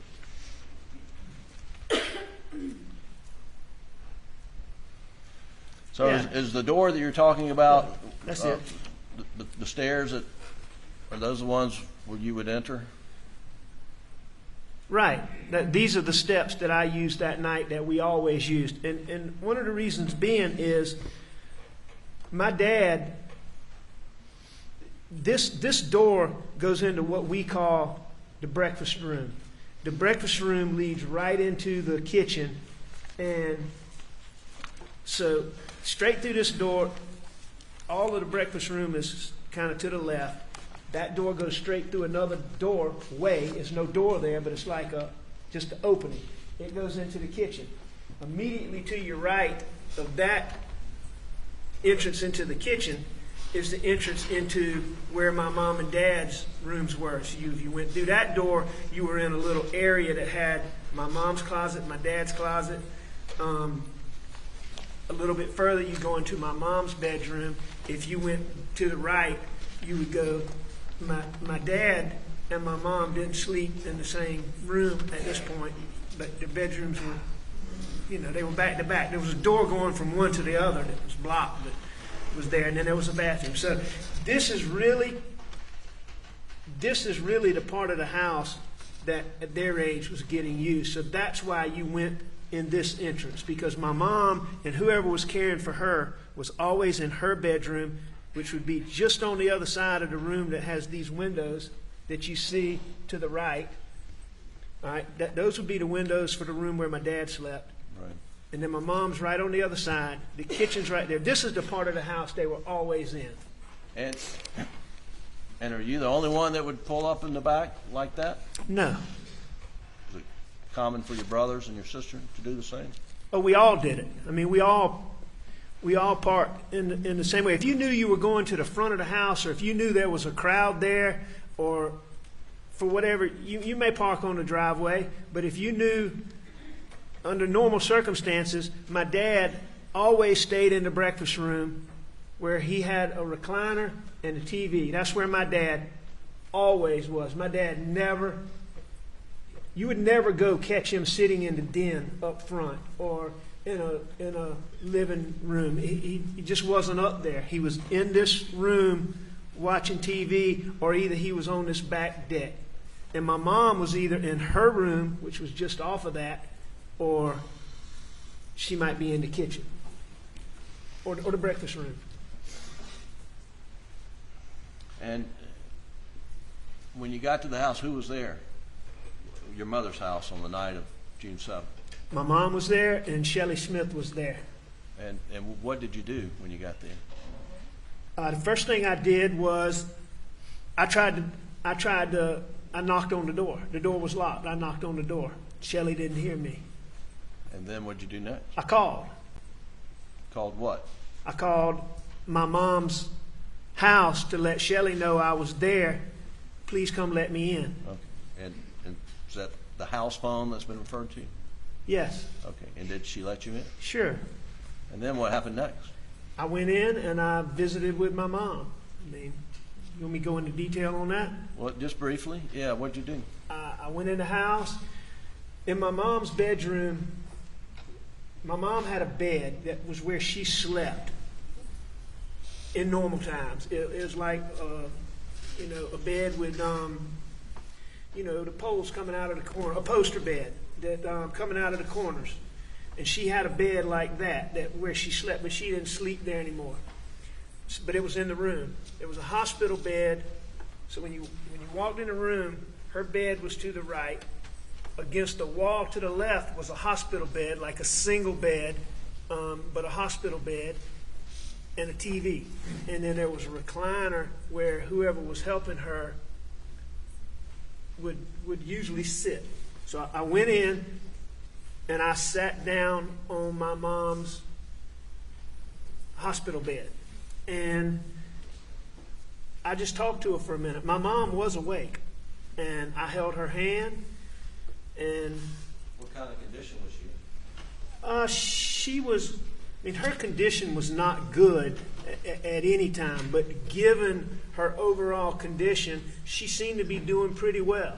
I mean, she wasn't agitated like I thought she would be, or like I was worried she would be, or like Barbara had described her at that point.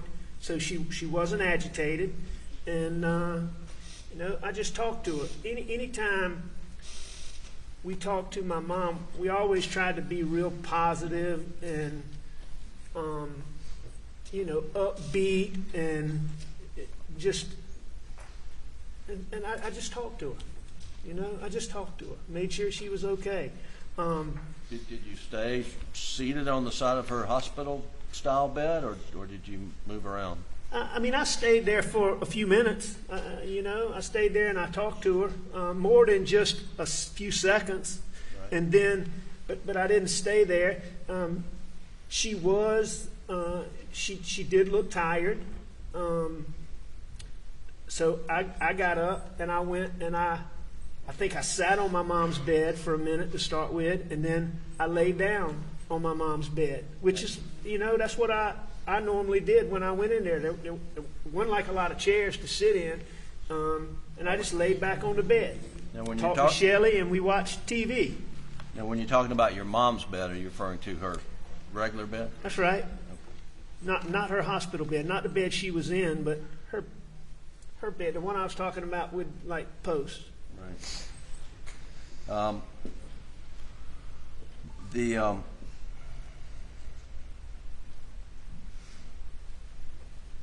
Let me skip something. Was Maggie planning to go over to your mother's with you that night? No, she wasn't planning to go with me that night. Okay. No, in fact, Maggie didn't really like to visit my mom.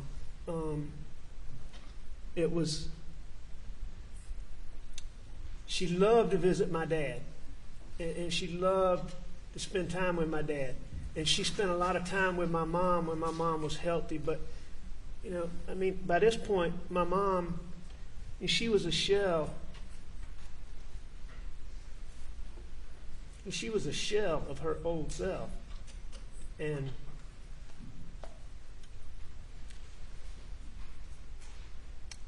I mean, it was kind of sad to go and visit her anytime. I mean, she wasn't healthy, and Maggie didn't like to go and just visit my mom. When you left Moselle to head to Alameda the evening after you'd gone back to the house at Moselle, what Say that again, Jim? what exit did you use of the Moselle property when you're going to Alameda on the evening of June 7th? I went out the main gates, which would be straight ahead. You've heard of the two gates. There's the shop entrance. There's actually several entrances, but the main ones we used, there was an entrance by the Dove Field, there was an entrance further down by Sawtooth Oaks, but the main ones we used were the shop entrance and what we call the main entrance, where the brick gates were. Did you go? Why didn't you go by the kennels on your way out? There wasn't a reason to go by the kennels at that point, and I was going to Alameda, which the main gate would be the gates that were closer.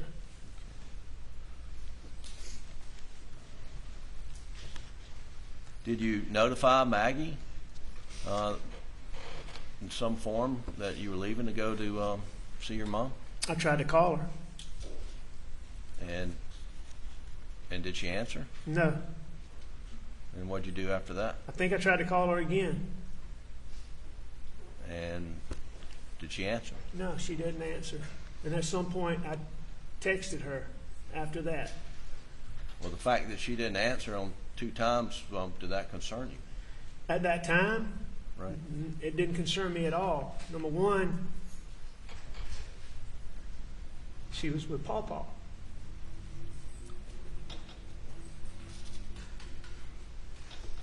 So, no.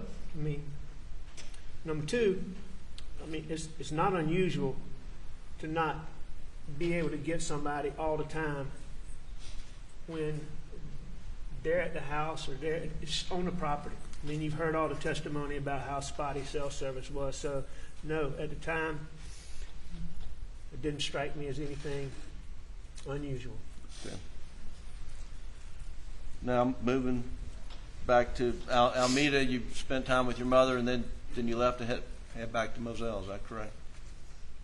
That's correct. Did you drive straight back to Moselle? I did. Now, Alec, there's some information from the telemetry data off your Suburban and perhaps some of this OnStar GPS data that indicates that at some point in time in your mother's driveway, you stopped for about a minute. Do you recall seeing that data? I did. What were you doing when you stopped? Do you I recall? was getting my phone. That my phone had gotten. There's a console in the middle of my car, and my phone had gotten down in the console, between the console and the seat, where you couldn't get to it. Okay. Were you, during that minute or however long it was, were you disposing of murder weapons, Alec? No. Were you disposing of bloody clothes? No. And your ride back to Moselle, was it? Were you driving faster than normal? Normal? I was driving however I drive, normal way that I drive.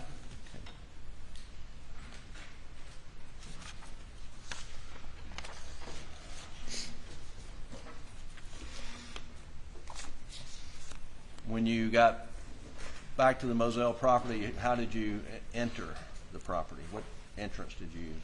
Came right back through the main gate, And what'd you do then? went straight to the house. And when you got to the house, what'd you do? I went inside. Were lights on when you pulled up? Or? Lights were on in the house for sure. I can't remember if there were floodlights on or not. I don't believe there were any floodlights on, but there were definitely lights. All the lights in the house were on, yes. And when you How long did you stay inside the house, roughly?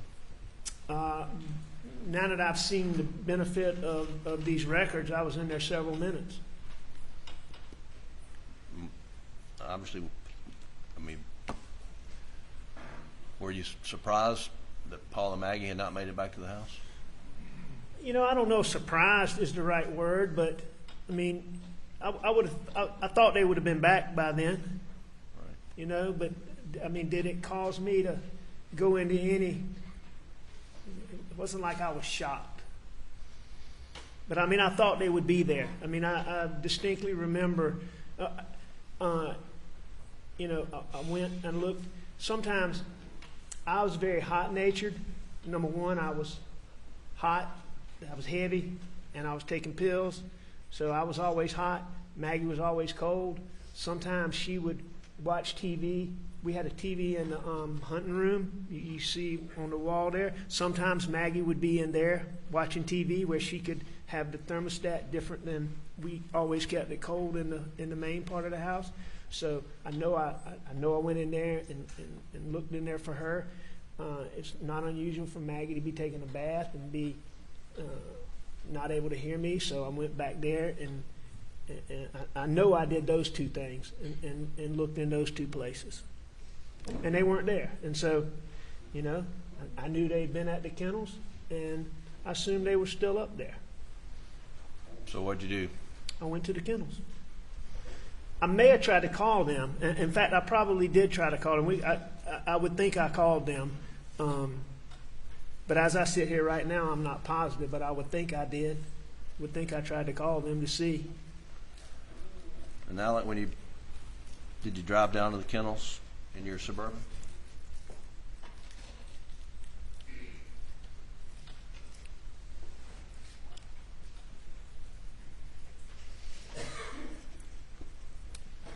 I did. And what'd you see?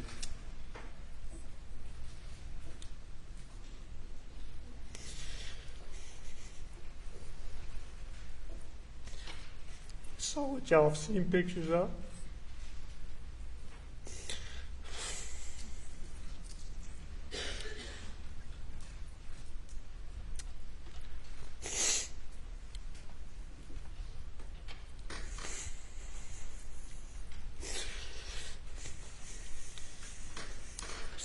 So bad.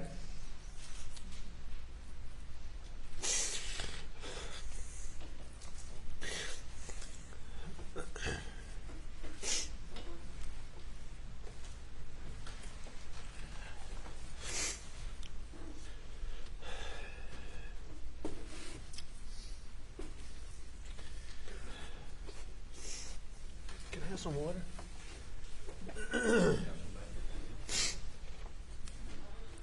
Yeah, I went to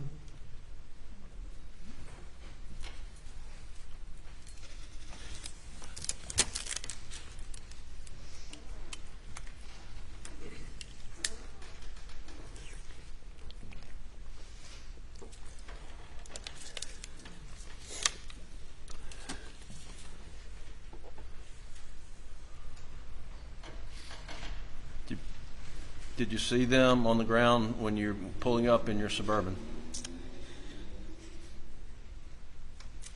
I did. And what'd you do when you came to a stop, Alec? I think I jumped out of my car. I'm not exactly sure what I did, but no, I got out of my car. I know I ran back to my car, called 911.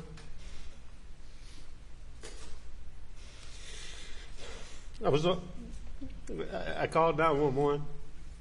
I was on the phone with 911. And I was trying to tend to Paw. I was trying to tend to Maggie.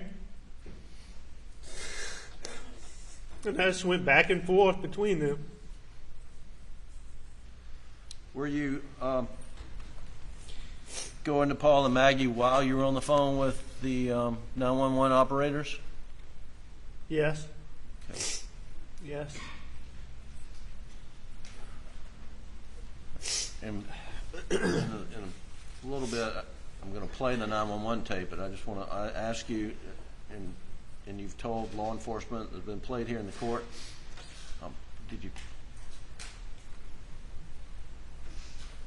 What did you do when you went up to Paul at some point in time?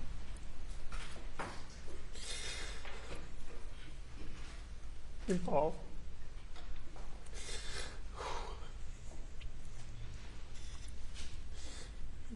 was he was so bad. At some point, I know I tried to check him for a pulse.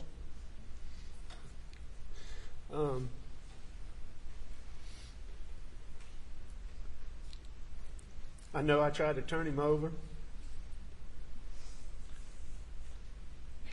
When you say you tried to turn him over, why were you trying to turn him over?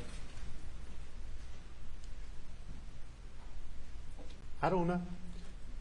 I don't know why I tried to turn him over. Me and my boys laying face down. And he's done the way he's done. His head was the way his head was. I could see his brain laying on the sidewalk. I didn't know what to do. I tried to turn him over. So I grabbed him by the belt loop and tried to turn him over. And when I did, his phone popped out. His phone popped out. And she picked it up and I put it right back there. Do you have any idea how it popped out? I know it came out of his pocket when I pulled on his belt loop. When I pulled him to turn him over. And it just popped out. And it popped right beside him. It sat right beside him. Were you able to turn Paul at all? I didn't. I don't know if I was able to. I didn't turn him over. No. What side of the on what side of Paul were you when you were doing this? I was on the side that was away from. I was on the side that was away from where my car was. Okay.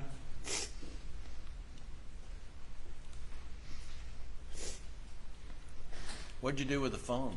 I put it back on Pawpaw. Do you know if you put it, which way it was pointing, upside down, downside, anyway? I couldn't tell you anything about it.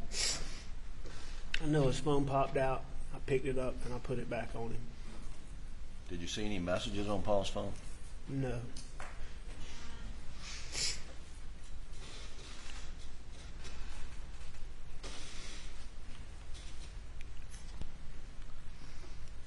Did you go to Maggie?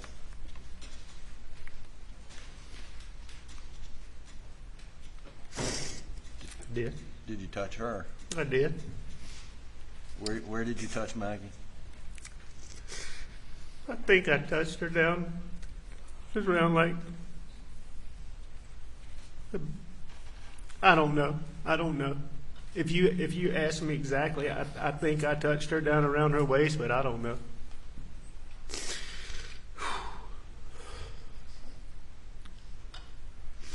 It was so bad.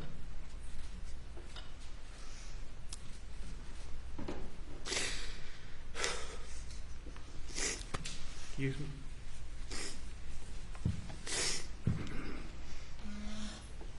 I know I went back and forth. I went back and forth between them. I know I did.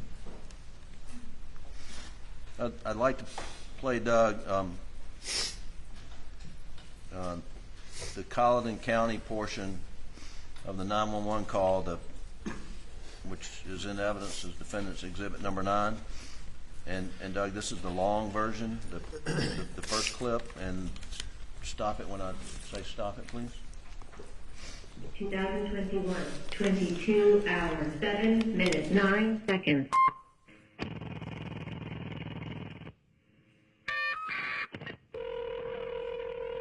I'm still here, okay? Colleton County Communications. Colleton, I have an Alex Murdaugh on the line, caller from 4147 Moselle Road.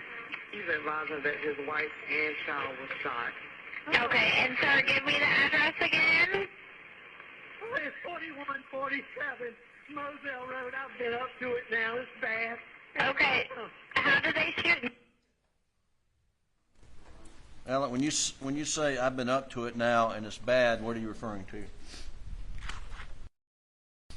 I'm talking about what I saw was what y'all saw pictures of, and it was bad. It was terrible.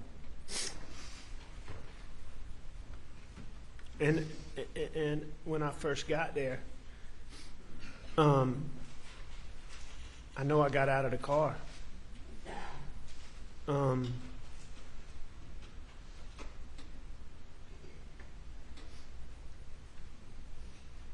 And I mean, I know I got out of the car. I mean, I knew.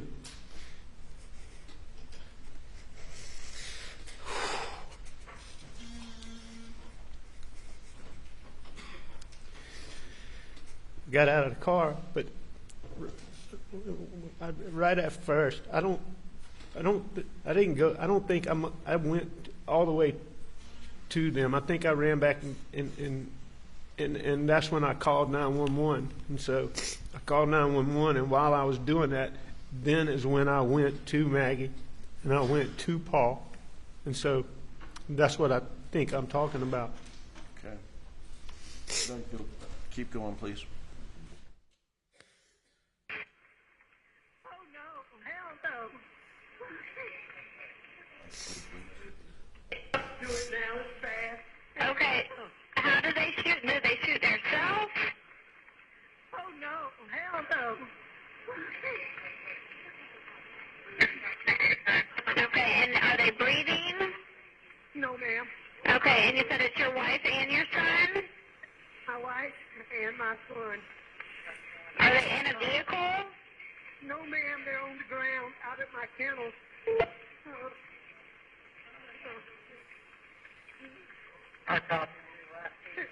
Okay, and did you see anyone? He shot in the head, and he shot really bad. He shot Okay, where is he shot at? Ma'am, I don't know, but there's blood everywhere. I see his brain. Face down. I tried to turn her a little bit, but she's got a hole in her head. Okay, is he breathing at all? No, nobody. Is she? Okay, do you see anything? Do you see anyone in the area?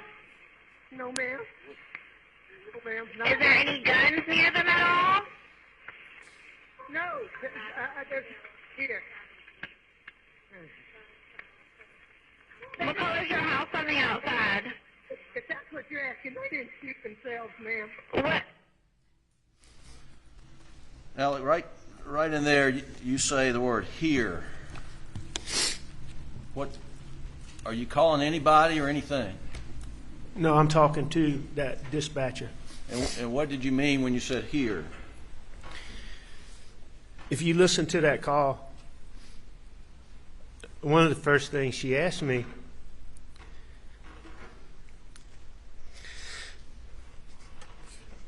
was, did they shoot themselves? And I knew there's no way. I mean, I knew they didn't shoot themselves. There wasn't a gun. They didn't shoot themselves. And she'd asked me that. And then she asked me another question, something about that. And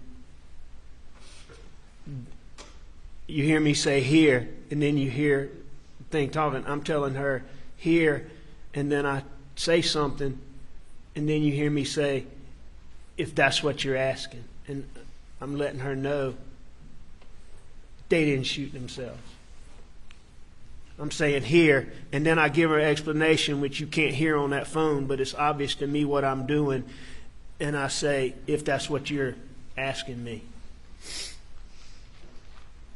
So, like David Owens asked me on August 11th, did I call a dog or was I talking to somebody? There was no dog that was out, and there was nobody there. Well, let's talk about that briefly. Well, when you got there and you saw Maggie and Paul, where were the dogs? The dogs were in the kennels.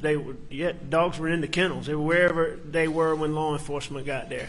And you've seen pictures, and they called Dale Davis to the stand and talk about the hose rolled up. Did you roll the hose up? No. Did you do anything down there at the kennels when you got there other than call 911 and attend to Maggie and Paul? No, I do know that I was trying to find a flashlight. I was trying to find a gun. Other than those things, no, I didn't do anything at the kennel. I didn't do anything with any hose. I didn't do anything with any dogs. Was there anybody with you? No. All right, keep going, please. It's white. You can't see it from the road. Okay, is it a house or a mobile home? It's a house. Okay, and what is your name? My name is Alex Murdaugh. Okay, did you hear anything, or did you come home and find out? No, man, I've been gone. I just came back. Okay, and was anyone else supposed to be at your house? No, ma'am.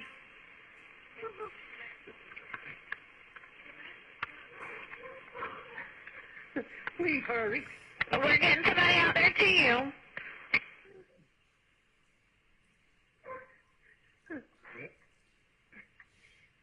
Oh, man.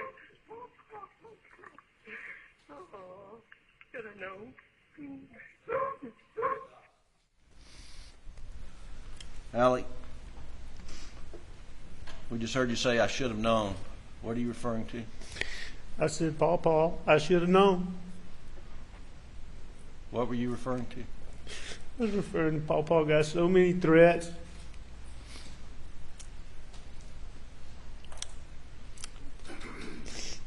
Didn't take serious. Think twice about. So I'm just telling him, Paul, I should have known. I don't specifically remember saying that, but I can clearly hear myself say that. Okay. What kind of threats did you understand Paul was receiving?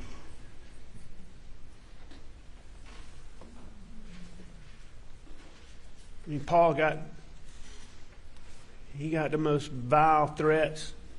I mean, the stuff that was on social media. I mean, it was.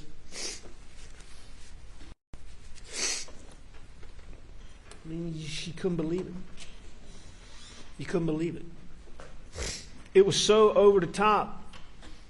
Truthfully, we didn't think anything about it. I mean, it was just so crazy that, we just.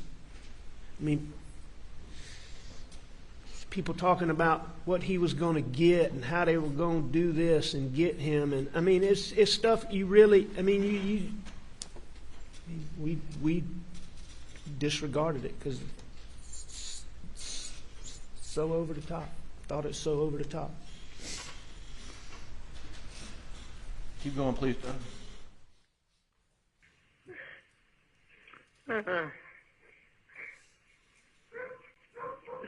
Okay, what is her name?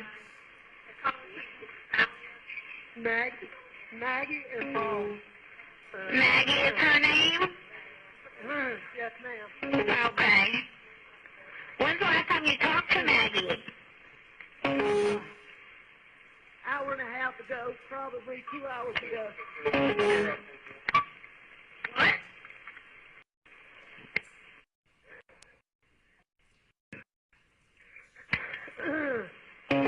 Okay, you said about 2 hours ago you talked to them?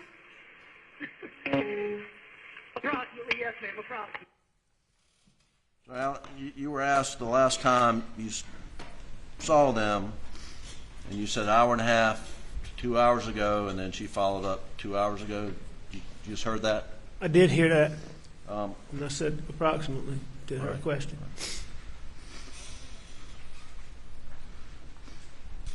When was the last time you saw them, Maggie and Paul? right after I took the chicken from Bubba. And the video we've seen is timestamp 8:44 p.m. Is that correct? That's right.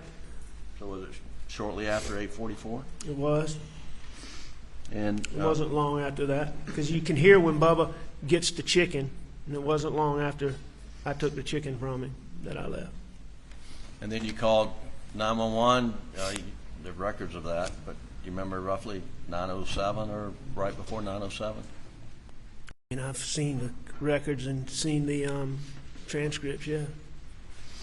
And then this is, and the records of this, but this is some minutes into the conversation with 911 operators, correct? That's right. Like, Knowing everything we know now, I mean, was it roughly an hour and a half the last time you saw him? it was. That would, with the time of however long it took to get to this point, however many minutes that is 10:10 to 10, however many, you can look exactly and see what point this is and know what time it is, but it's between 10 and 10:15. And so I'd seen them around 8:45, a little bit after. All right, please keep going. What they were doing at all? No, I talked to her in person. You talked to her in person? And please hurry. We're getting somebody out there too. Me asking you these questions, don't slow them down, okay? And you sure they're not breathing? Is he moving at all, your son? I know you said that she was shot in the head, but what about your son? Nobody. They're not. Neither one of them moving.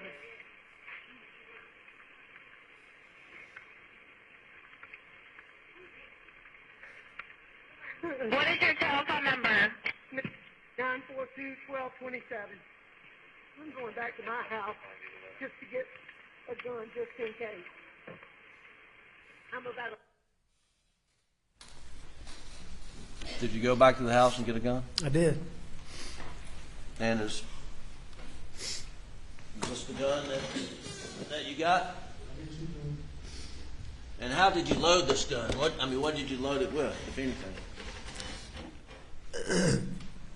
That was gun, as best I can remember. I believe I got that gun off the pool table where you heard there were some other guns. I think that gun was laying with that pool table. I'm not positive, but I'm pretty sure it was on that pool table. That would have been the first place I came to. I know I was grabbing the first gun I could get. I grabbed a handful of shells out of the that I could get my hands on. I know the gun had a shell in it that I loaded, and I know I had a few shells. So, Okay. Have you seen in this case where there was a 16 gauge shell put in that gun? I've seen in the records and I've seen heard in the testimony that I put a 16 gauge shell in the gun. Is that a 16 gauge shotgun? It's not a 16 gauge shotgun. It's a Why'd you 12 put gauge. a 16 gauge shell in it? I obviously didn't realize what I was doing. I mean, I know you can't put a 16 gauge shell in a 12 gauge gun and not. I mean, I've been hunting my whole life. I know you can't do that. That's not a mistake I would have made. That's not a mistake I'd have made under any circumstances other than that night. Why did you go back to the house to get a gun? I just didn't know. I didn't know. I mean,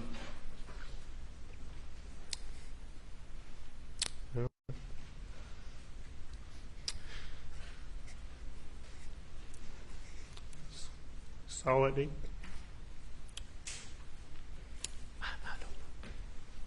I mean, it's just. I didn't know if somebody was still out there. I don't know. I guess I didn't know. Okay. Please keep going.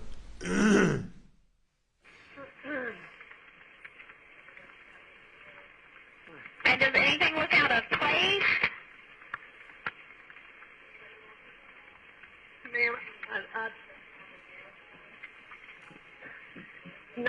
Not particularly, really, no ma'am. Okay.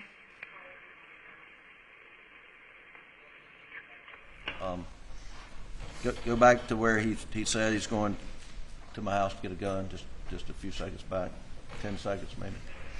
I know you're upset, Mr. Murdaugh, but I don't want you to get a gun and have a gun out whenever my officers get there, okay? Back up some more. Back up some more, please. My house, just to get a gun, just in case. What is your telephone number? 942-1227. I'm going back to my house just to get a gun, just in case. I'm about 100 yards from my house. Alec, you said you're about 100 yards from the house. That's what I said. Is it much further than that? I mean, as you've heard in the testimony, it's 1,100 and something feet, but Okay. I said I was 100 yards. You were wrong about your estimate?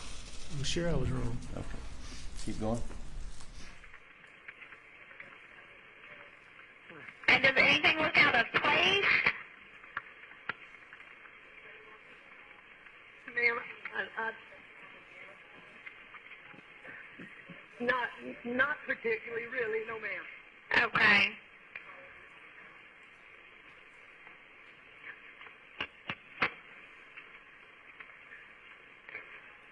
Well, I know you're upset, Mr. Murdaugh, but I don't want you to get a gun and have a gun out whenever my officers get there, okay? I will not do that. He's been being threatened by, my son had a boat wreck. He's been being threatened for months and months and months. He's been hit several times, and he should finally quit. Do you know who was threatening your son? It's too many. Over the phone. One second. And you don't know the name of who was threatening him at all? My son knows. And my son knows. Your son knows who was threatening him? I have another son now. Okay.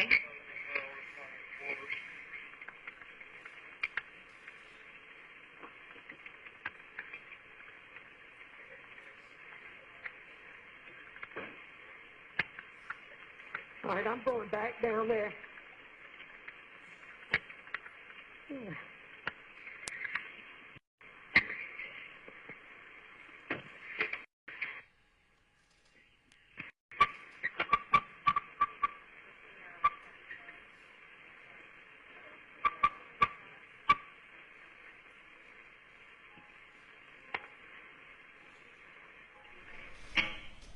All right. Roll to the next tape of the same call. 2021, 22 hours, 13 minutes, 58 seconds.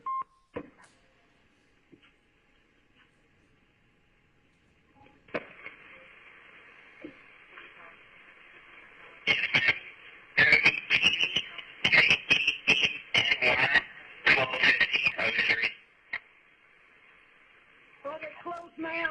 Yeah, they've been around with you ever since you got on the phone with me. I have multiple people coming out there to you.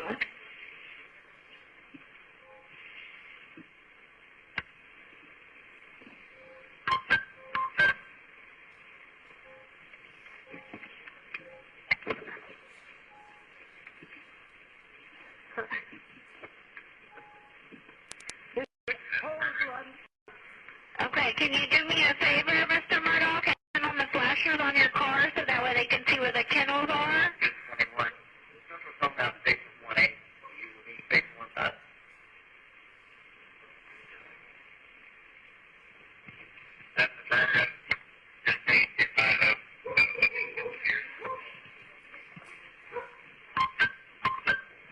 Do you have your flashes on for me, Mr. Murdaugh? Yes. Okay. I don't want you to touch them at all, okay? I don't know if you've already touched them, but I don't want you to touch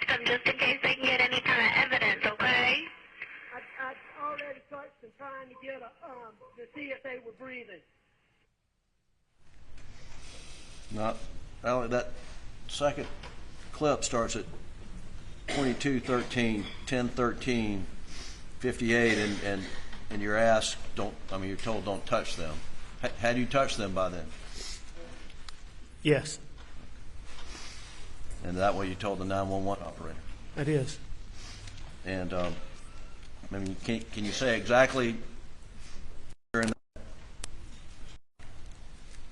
6-7 minutes when you actually touched them?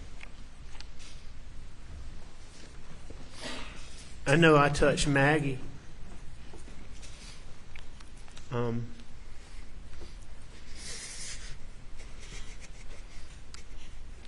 I touched Maggie several times, but I mean, I think I didn't. I don't think I touched Pawpaw, but 2 times. Did you touch one or both of them before you got in the car and drove back to the house? Yes. Yeah. One or both? Do you know? Both. All right, keep going, please. Okay. Well, I just don't want you to move anything just in case they can get any kind of evidence, okay?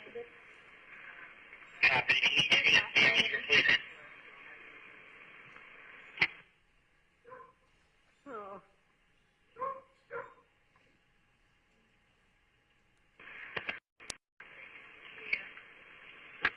Okay. And did your son, I know you said that he had been threatened, did your son make reports of this at all? Yes, ma'am. He did. Al, you informed the 911 operator that Paul had made reports of these threats. What are you referring to? I just know that it had been reported. I don't know that. I don't believe there was any formal police reports or that type of thing. But it had been reported, and it was well known. Okay. So, were you saying he had filed some official report when you said yes? No, I never thought. I've never thought there was a police report or some formal report like that. No. Do you know whether or not he made some type of report on campus? Oh, I know he did. What do you know? I know that there was a time when he was asked to come meet with God, I can't even remember the gentleman's name now, but I appreciated it so much that I never thought I'd forget it. But Is it part of student counseling services? yeah, he was the dean of students. But anyway, he reached out to Pawpaw and wanted to talk to him. And at first we were concerned, why they want to talk to him? And even I believe I had Paul come talk to you about that because we were concerned. Well, what are they going to talk to him about? But when Paul and Jim got there, it turns out that it was really just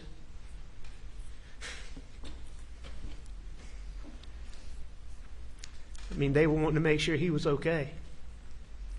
But, just make sure he was okay. And I know that, they were aware of the threats or some level of threats. And so, yeah, it had already been reported to them. Keep going, Doug.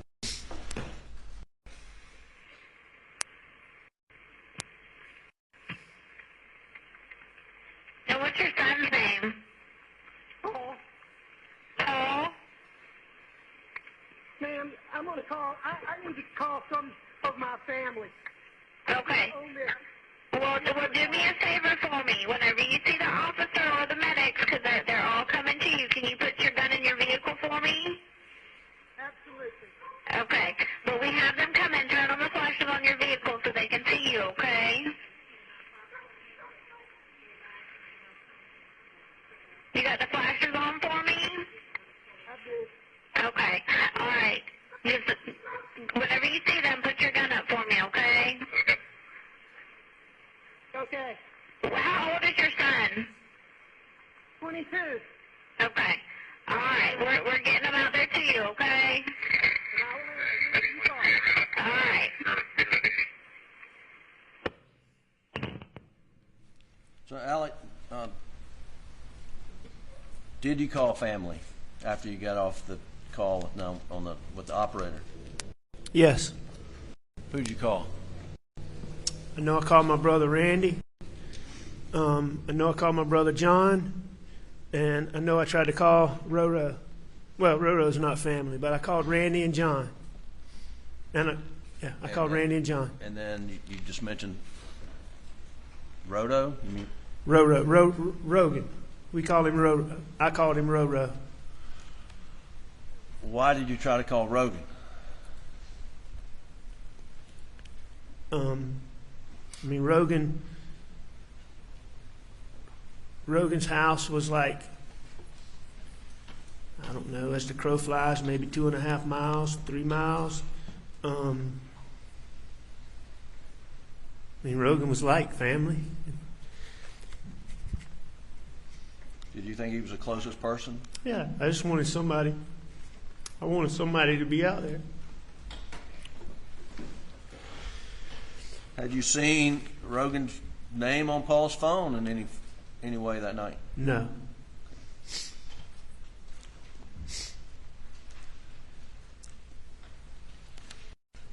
You called Rogan answer? No. Did you try him multiple times? Looking at these records, I believe that I did, but I believe some of those are like the FaceTime calls that are to Rogan. I mean, I'm trying to call him, but I don't believe that was me, actually. I didn't FaceTime. I mean, I didn't FaceTime people. So I think that's either me trying to call him and hitting FaceTime, or that's me hitting buttons or hitting the phone.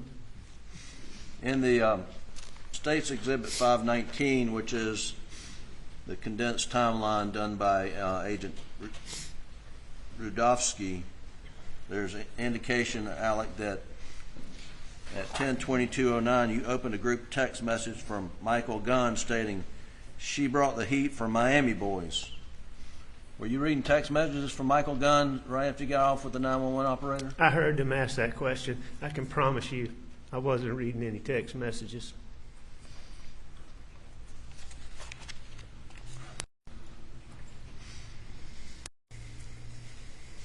There's also an entry, Alec, that says at 10:40 p.m. that you did a Google search or a Safari browser search for Whaley's at Edisto while your wife and son are laying dead on the ground. Did you do that? No. Whaley's is a restaurant at Edisto that we ate at a lot of times. We got takeout from a lot of times, so I'm assuming it was in my search history, pulling up the restaurant, and I obviously was trying to call people or dialing, and I hit that. I wasn't doing any Google searches. And is one of the persons that you dialed that night a wedding photographer? It's a guy named Brian White. I saw that on the call log. Brian White's a guy who was in my,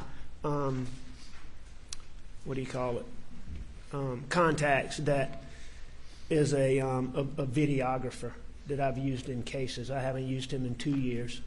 And he's a good guy, but we're not personal friends, so I certainly wasn't calling him. So were you... What does that indicate to you, that those actions on your phone? How do you account for that? Obviously, they're unintentional. I mean, I'm doing something with my phone trying to call people, but I'm not trying to call those people. I'm not doing a Google search for any Whaley's restaurant, and I'm certainly not reading any text.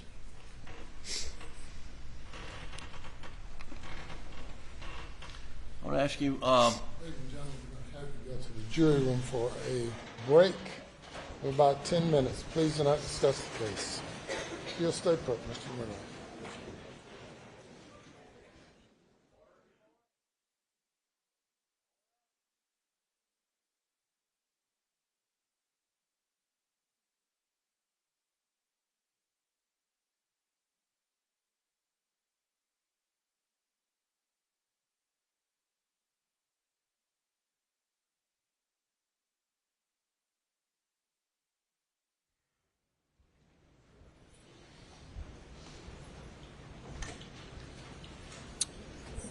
Take a 10-minute recess. Step down. That's your testimony.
that. Just to be clear, were you anywhere in the vicinity when Paul and Maggie were shot? I was nowhere near Paul and Maggie when they got shot.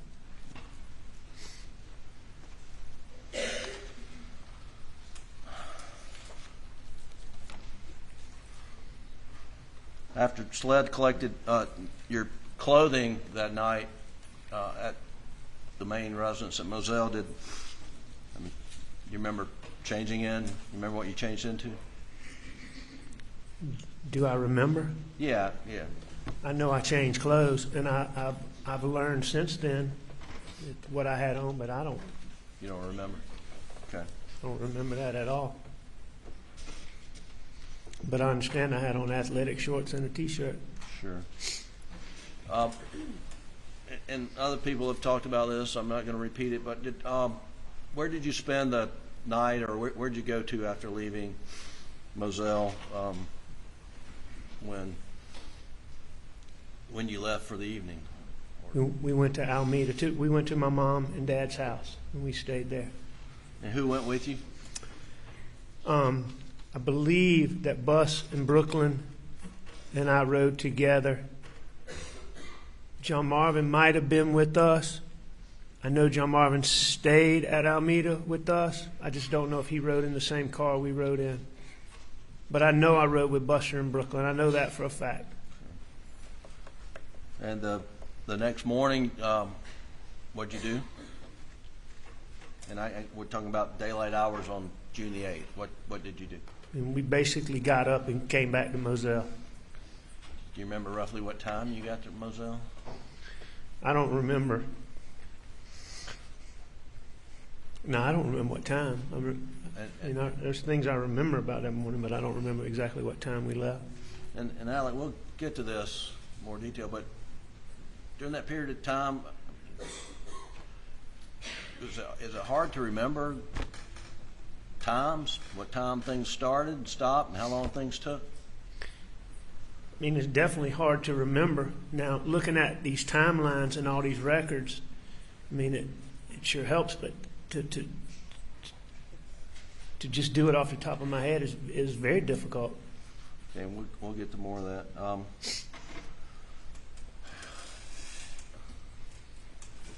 When you went back to Moselle on the morning of June the 8th, do you know whether you took a shower there, or took a shower at Alameda, or took a shower at all? Now, I know we took a shower at Moselle. I did not take a shower before I left Alameda. We basically got up and went to Moselle. Maggie's mom and dad.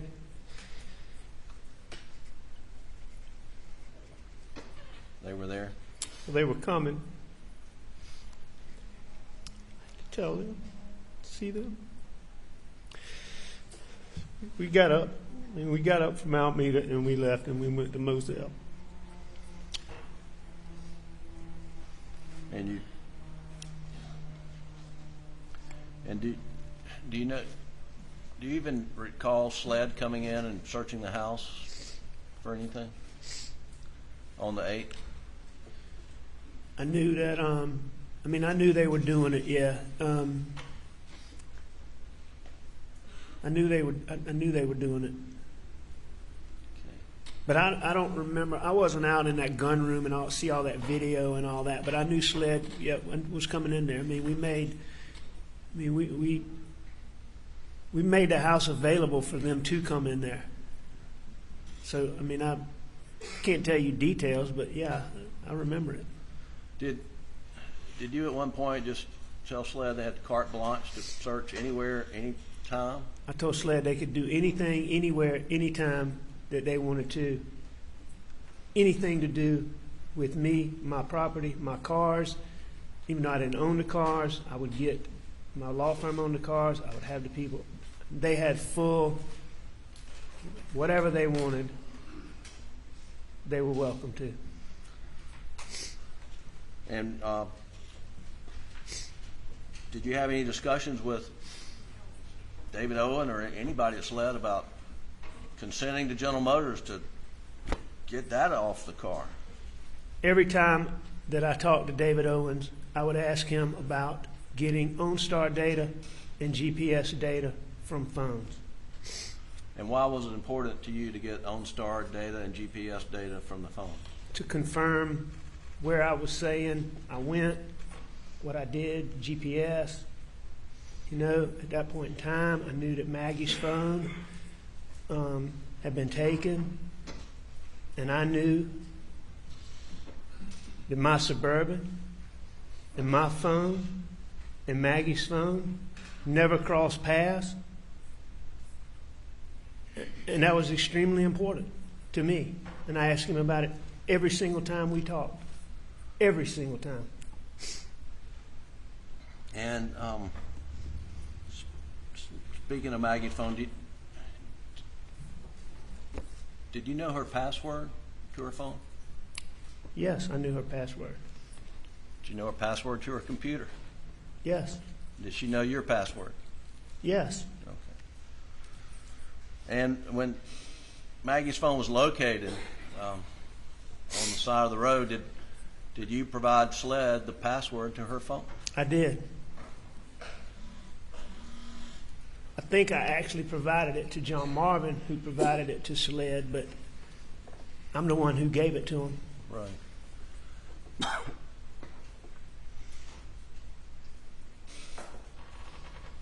And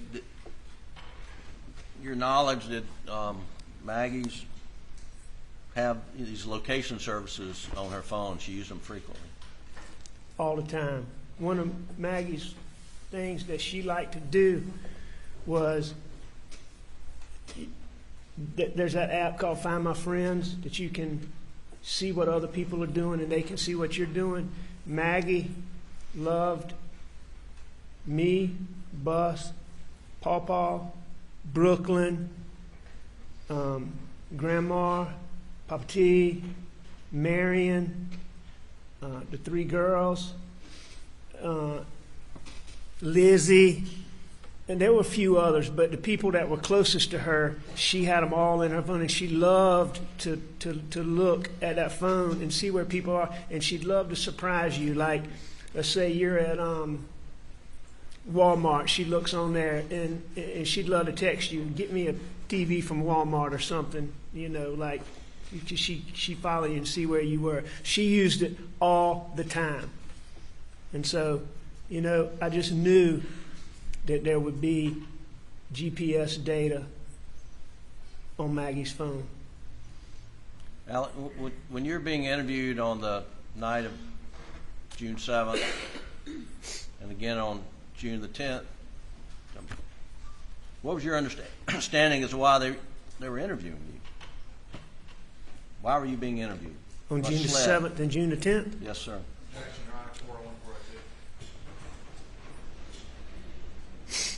What's the question again? What is his understanding of why SLED was interviewing him on the night of June the 7th and again on June the 10th? And the basis for the objection? 401 and 402, Your Honor. What do you mean? Relevance, Your Honor. His understanding is not important. What he said is important, Your Honor. Response. Well, I can. It goes to his, you know, his follow. It goes to his state of mind. I mean, that's what it goes to. Objection sustained. Did why was it important to you to be able to get data from the Suburban, data from your phone, and data from Maggie's phone? I knew at that point in time, I knew since I was the person who found Pawpaw and Mags that I was a suspect. I mean, they kept talking about this circle, but I mean, I knew that. It was very important for me to find that, to get that. And what was your belief as to that information? What would it have done for you? There's no question in there that it would demonstrate that I couldn't have done this. And when was the data from General Motors off that Suburban finally obtained?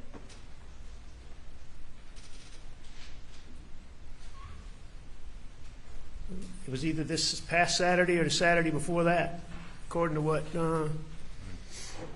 was said in this courtroom. During this trial. Absolutely. And to your knowledge, was GPS data ever able to be located off Maggie's phone? I mean, not just to my knowledge, it was not able to be gotten. You know, the testimony was in here that it couldn't be gotten. It only went back to June the 9th. Everything before that was erased on Maggie's phone. Now, when starting June the 8th, when that Moselle, did a lot of people come to support you, be with you on June the 8th? On June the 8th? Yes, like sir. the next day? Right. Yes, sir. A lot of people. And you mentioned your Maggie's parents and family came as well? Yes, sir. From that moment, June 8th, when folks, family came and to Moselle and you met with them, were you left alone by any of your family members the rest of that week?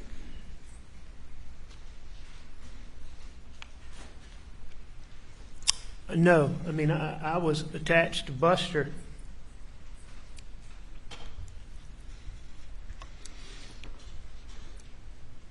at the hip.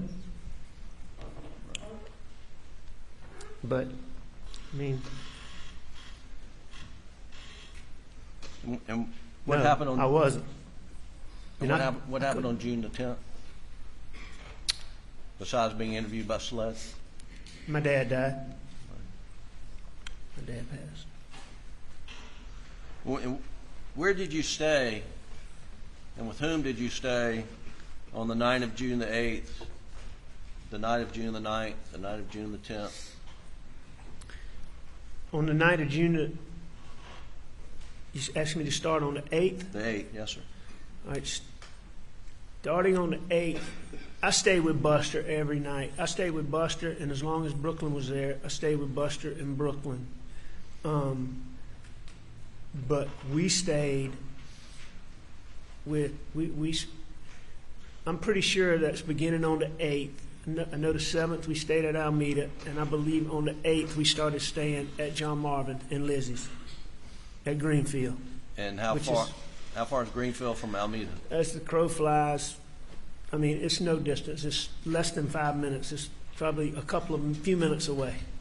And who stayed there? Did John Marvin and his wife Liz stay there as well? Yes, John and Lizzie. All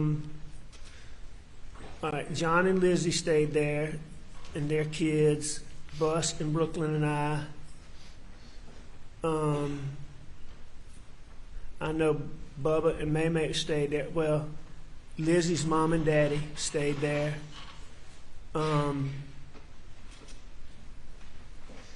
And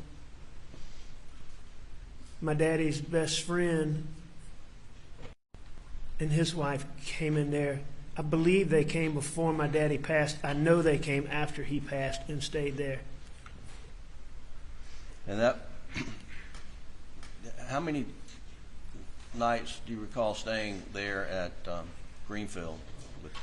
So I stayed at Greenfield. The 7th was a Monday. I stayed Tuesday, Wednesday, Thursday, Friday, Saturday, and Sunday at Greenfield. I know that for a fact.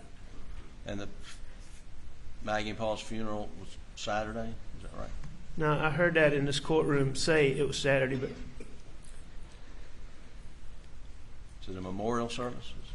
Nah, their funeral was on Friday. Oh, it was on Friday. I know that for a fact, too.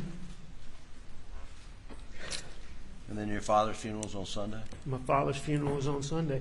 And it was my father's funeral. I forget the term.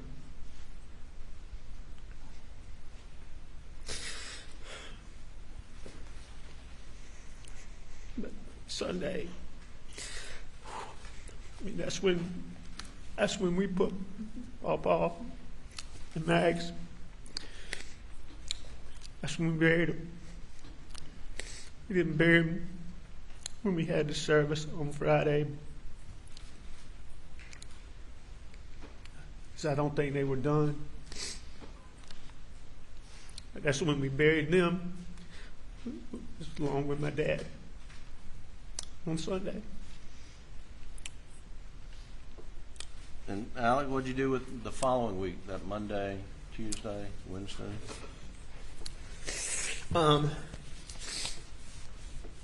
Starting when now? So the day after your dad's funeral. All right, Monday. I went to Grandma and Papa T's, Somerville.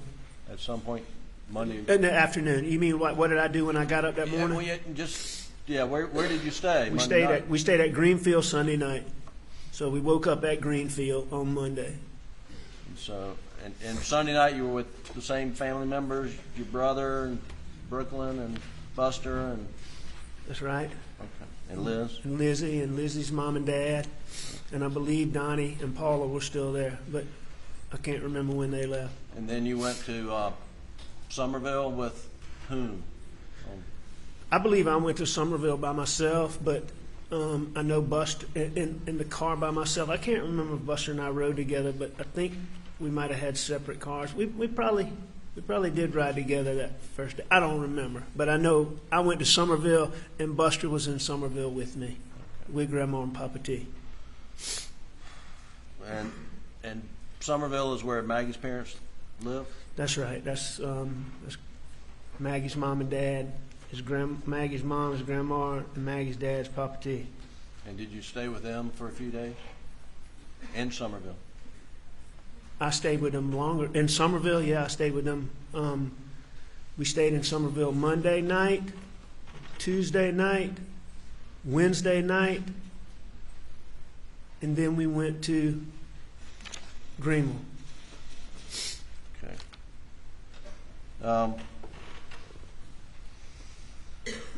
And what was in Greenville?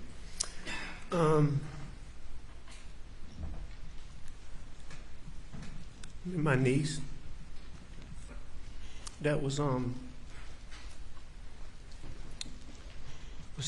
she was having a baby, and Maggie had just been.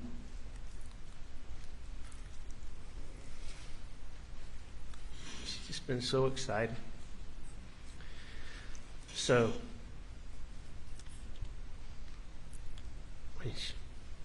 she's just so proud of those girls. She was so excited about the baby. And so the baby being born just became such a big deal to me. So was the baby born? Yeah. Okay. And you went up? Baby was born. Beautiful little baby girl. Beautiful little mom.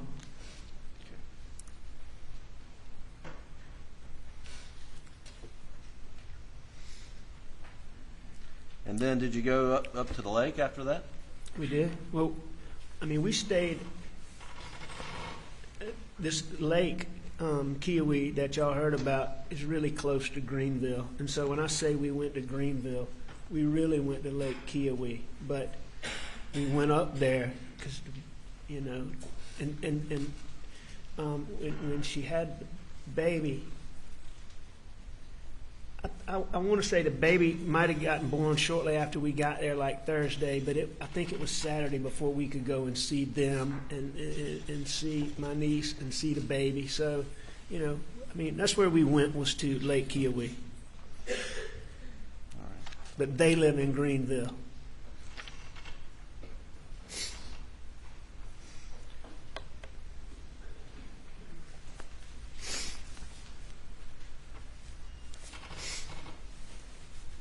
On the morning of June 16th, I think that was that Wednesday. I think that's a Wednesday. Where'd you wake up? Somerville. Did you ever go to Alameda on that day? On Wednesday? Yes, sir. I don't believe so. Did you go to Alameda at 6:30 in the morning on the? I know for a fact that I didn't go to Alameda at 6:30 in the morning. I was in Somerville. I didn't go to Alameda at any point early in the morning. I was in Somerville, and I'm not positive about this, but I know those. I know they did I know some of those records they have. It was sometime before I left Somerville. Did you ever take during that week? Let's just start with that week following your dad's funeral. Did you ever take a tarp into the house at Alameda? A tarp, a blue tarp. The week following my dad's funeral? Yes, sir. No, I did not.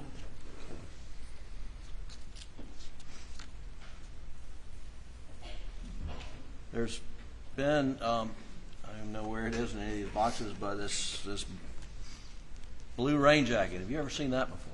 Never seen it before, never touched it, and don't know anything about it. Did you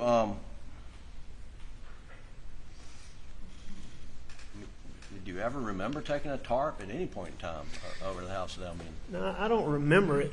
I don't remember taking a tarp over there, but Shelley's got something in her mind about that, and there may have been some point, but I certainly don't remember it, and it certainly wasn't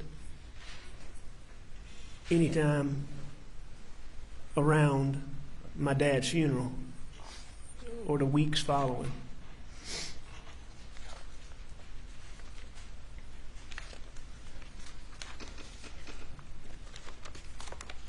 I think we talked briefly about your recollection of times, and Okay. and I just want to play Doug from State's Exhibit 517, which is the August 11th interview, starting at 5 minutes and 52 seconds. If you could pull that clip up, and I want you to listen to this. Alec. Okay. Tell me again what it is. It's August 11th interview, starting at 5 minutes and 52 seconds. All right.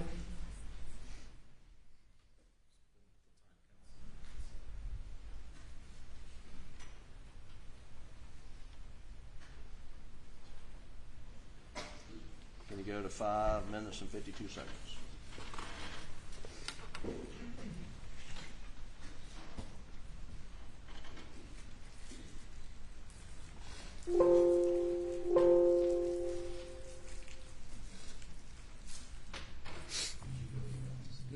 Who was at your house when you left, and what time did you go to the office? We have been. Who was at your house when you left, and what time did you go to the office? We had been to a ball game that weekend. I don't remember exactly what time. It would have been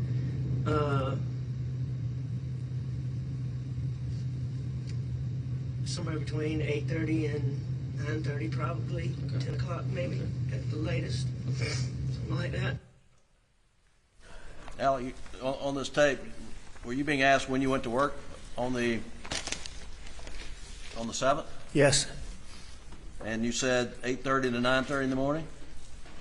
And then I think said 10 o'clock at the latest. Is that correct? No, it wasn't. Now I've seen all these records. What does it look like? What time you went to work on the 7th? A little afternoon. All right. If we'll go to the Doug State's Exhibit 243, which is the June 10 interview. You know, Mr. Griffin, on that same date, though, I also, if you play that thing, and I don't know if it's right then, but if you play that further, I also told him the best way to see exactly when I went in that door is to go and get my information from my law firm. And I told them that we have a, how things are electronic now, where you don't have a key, you have a key card. And you have a key card in your wallet. And so when you use it it creates like all this other stuff, a digital footprint. And I told David Owens that he could go get it from my office. And was that a common response of yours when you were asked about specific times, that you would give them your best estimate, but you would point them to where they could find the most accurate data? Yes, sir. You did that more than once? Yes, sir. Okay. So if we've got the June 10th interview, which is State's Exhibit 243, and Doug, I'd like to go to 9 minutes and 59 seconds. And here you're being asked, when did Paul arrive at Moselle? Roughly what time in the afternoon? You know, I would think it'd be somewhere in the 5 o'clock range, a little bit. It was broad daylight when we were, it wasn't dusk, dark, or late. Okay. You know, and we rode, we just rode around. We rode around. So did you tell him on June 10th that Paul got there at 5 o'clock time period? Yes, sir. Yes, sir. I obviously did. And was that incorrect? Yes, sir. It was incorrect. Okay. And what time did you, looking at the records now, what time did it look like Paul actually got there? And looking at the records, it's clear that he got there sometime around 7 o'clock.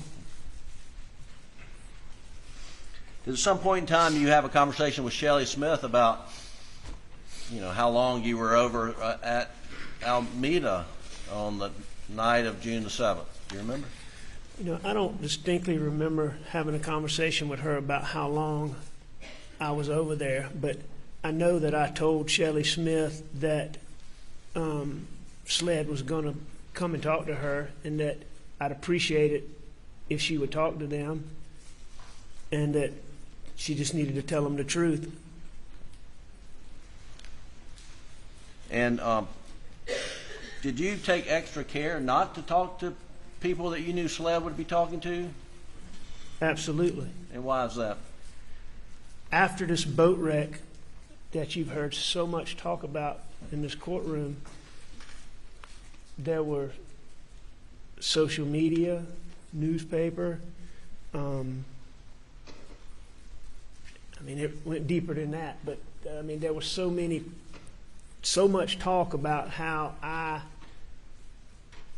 fixed witnesses and structured the investigation, just things that were totally false, that were absolutely baseless, but it was said repeatedly, and it was reported repeatedly how I'd done this and with this witness and influenced this police officer and all these things. So I wasn't taking any chances. I want to ask you about, you can take that down, Doug. Thank you. Ask you about the August 11th interview with David Owen at the SLED office in, I think, here in Walterboro. Do you remember that? August 11th, absolutely. Had you requested that meeting? I've been requesting, what I'd really been requesting is some information. I've been begging David Owens to come meet with me, and specifically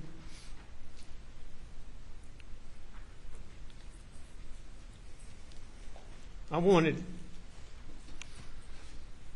Grandma, Papa T. There were so many questions that I couldn't answer. And I've been begging him to meet with me and to meet with Grandma and Papa T. I've been begging him for weeks and weeks. And did, when you went into the meeting on August 11th, did you think that's what it was for, to give you an update? Yes. And at the conclusion of the meeting, they let you know that you're their prime suspect. What was said.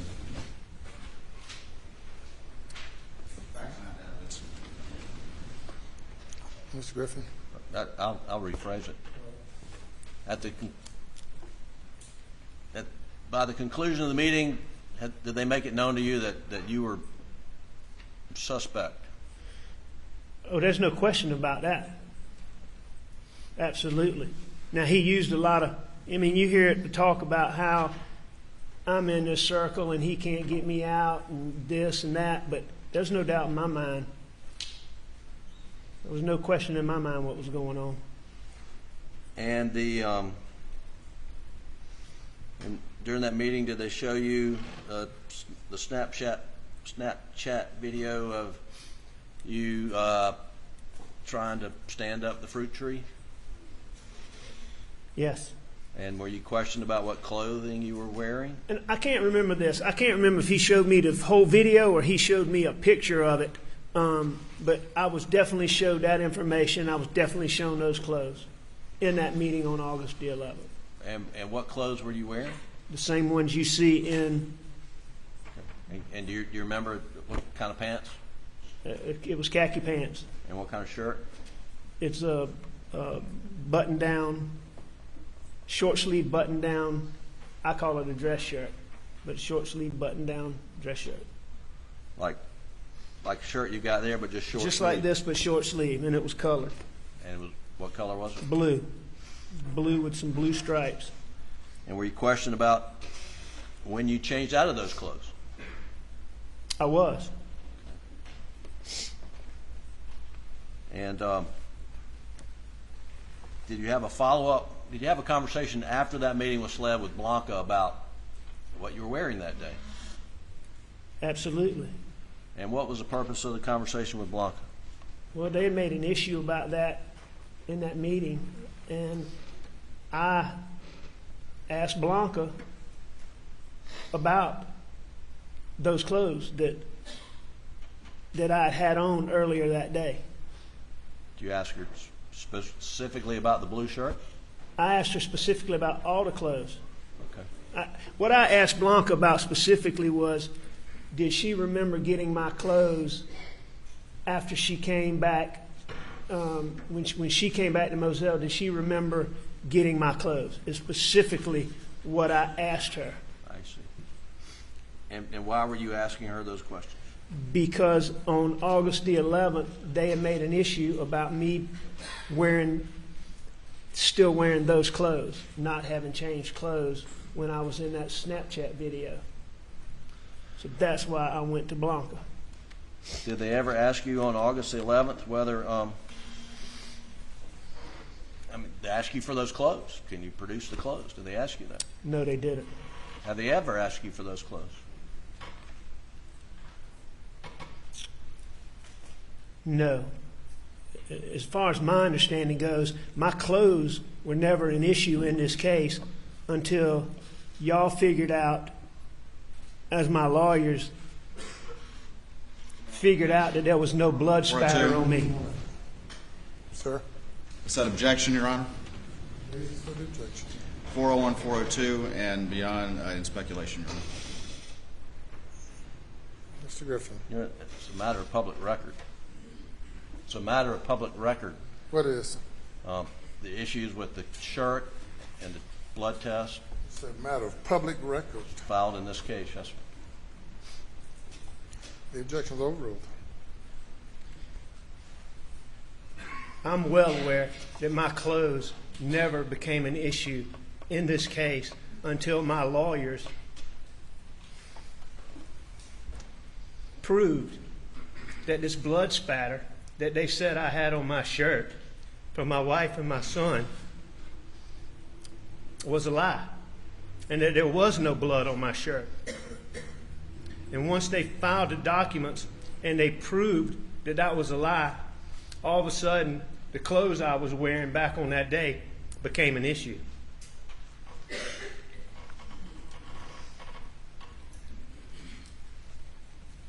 And that's in the weeks leading up to this trial. Now, Alec, after the Maggie and Paul were murdered on June 7th and 8th, where did you stay and where did you keep clothes? All right. Say that again, please. Where were you staying overnight? Well, let me ask you this. Did you ever spend another night at Moselle after June 7th? Never spent another night at Moselle. Why not?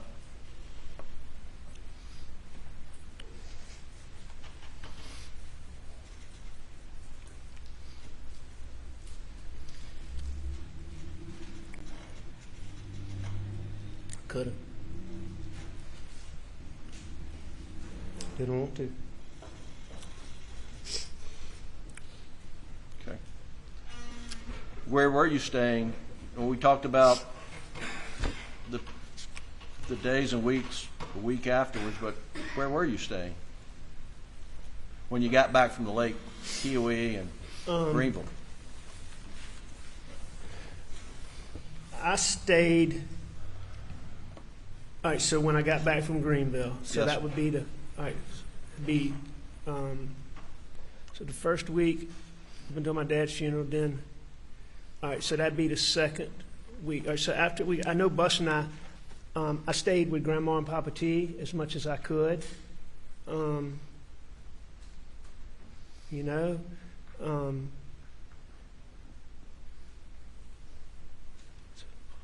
I stayed with I stayed with my brother Randy a lot. I stayed with my brother John a lot. Bus and I stayed at Edisto a little bit. But at the beginning, I really stayed with either my brother Randy and his wife Christy, or I stayed with my brother John and his wife Lizzie. And basically at that time, Buster worked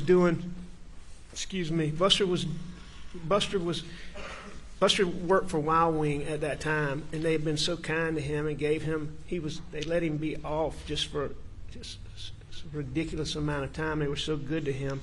So he stayed with me. When he had to go back to work, he would stay at my brother John and Lizzie's because it was close. So I would stay with Randy and Christy in Hampton. When Buster was there, I would almost always go to John and Lizzie's when Buster was there. I would go to John and Lizzie sometimes when Buster wasn't there. But Johnny Parker, one of my partners, had a guest house his mother-in-law had lived in when she was sick. That's really, it's right at the foot of Randy's drive. It's 100 yards, 70 yards from Randy's house. And I was going to move into that house until we figured out where I could live. So I had clothes there. I had clothes at Randy's. I had clothes at John Marvin's. I had clothes at Chichesi, which is, I think you heard Buster talk about Chichesi's, like where we went to the river, and I had clothes there. I had clothes in Somerville, and I still had clothes at Moselle. So your clothes. Yes, sir. Last question. No, this. So were your clothes spread out a lot of different places? Yes. All right. Thank you. We'll break for lunch and return in an hour and 15 minutes. Please do not discuss the case.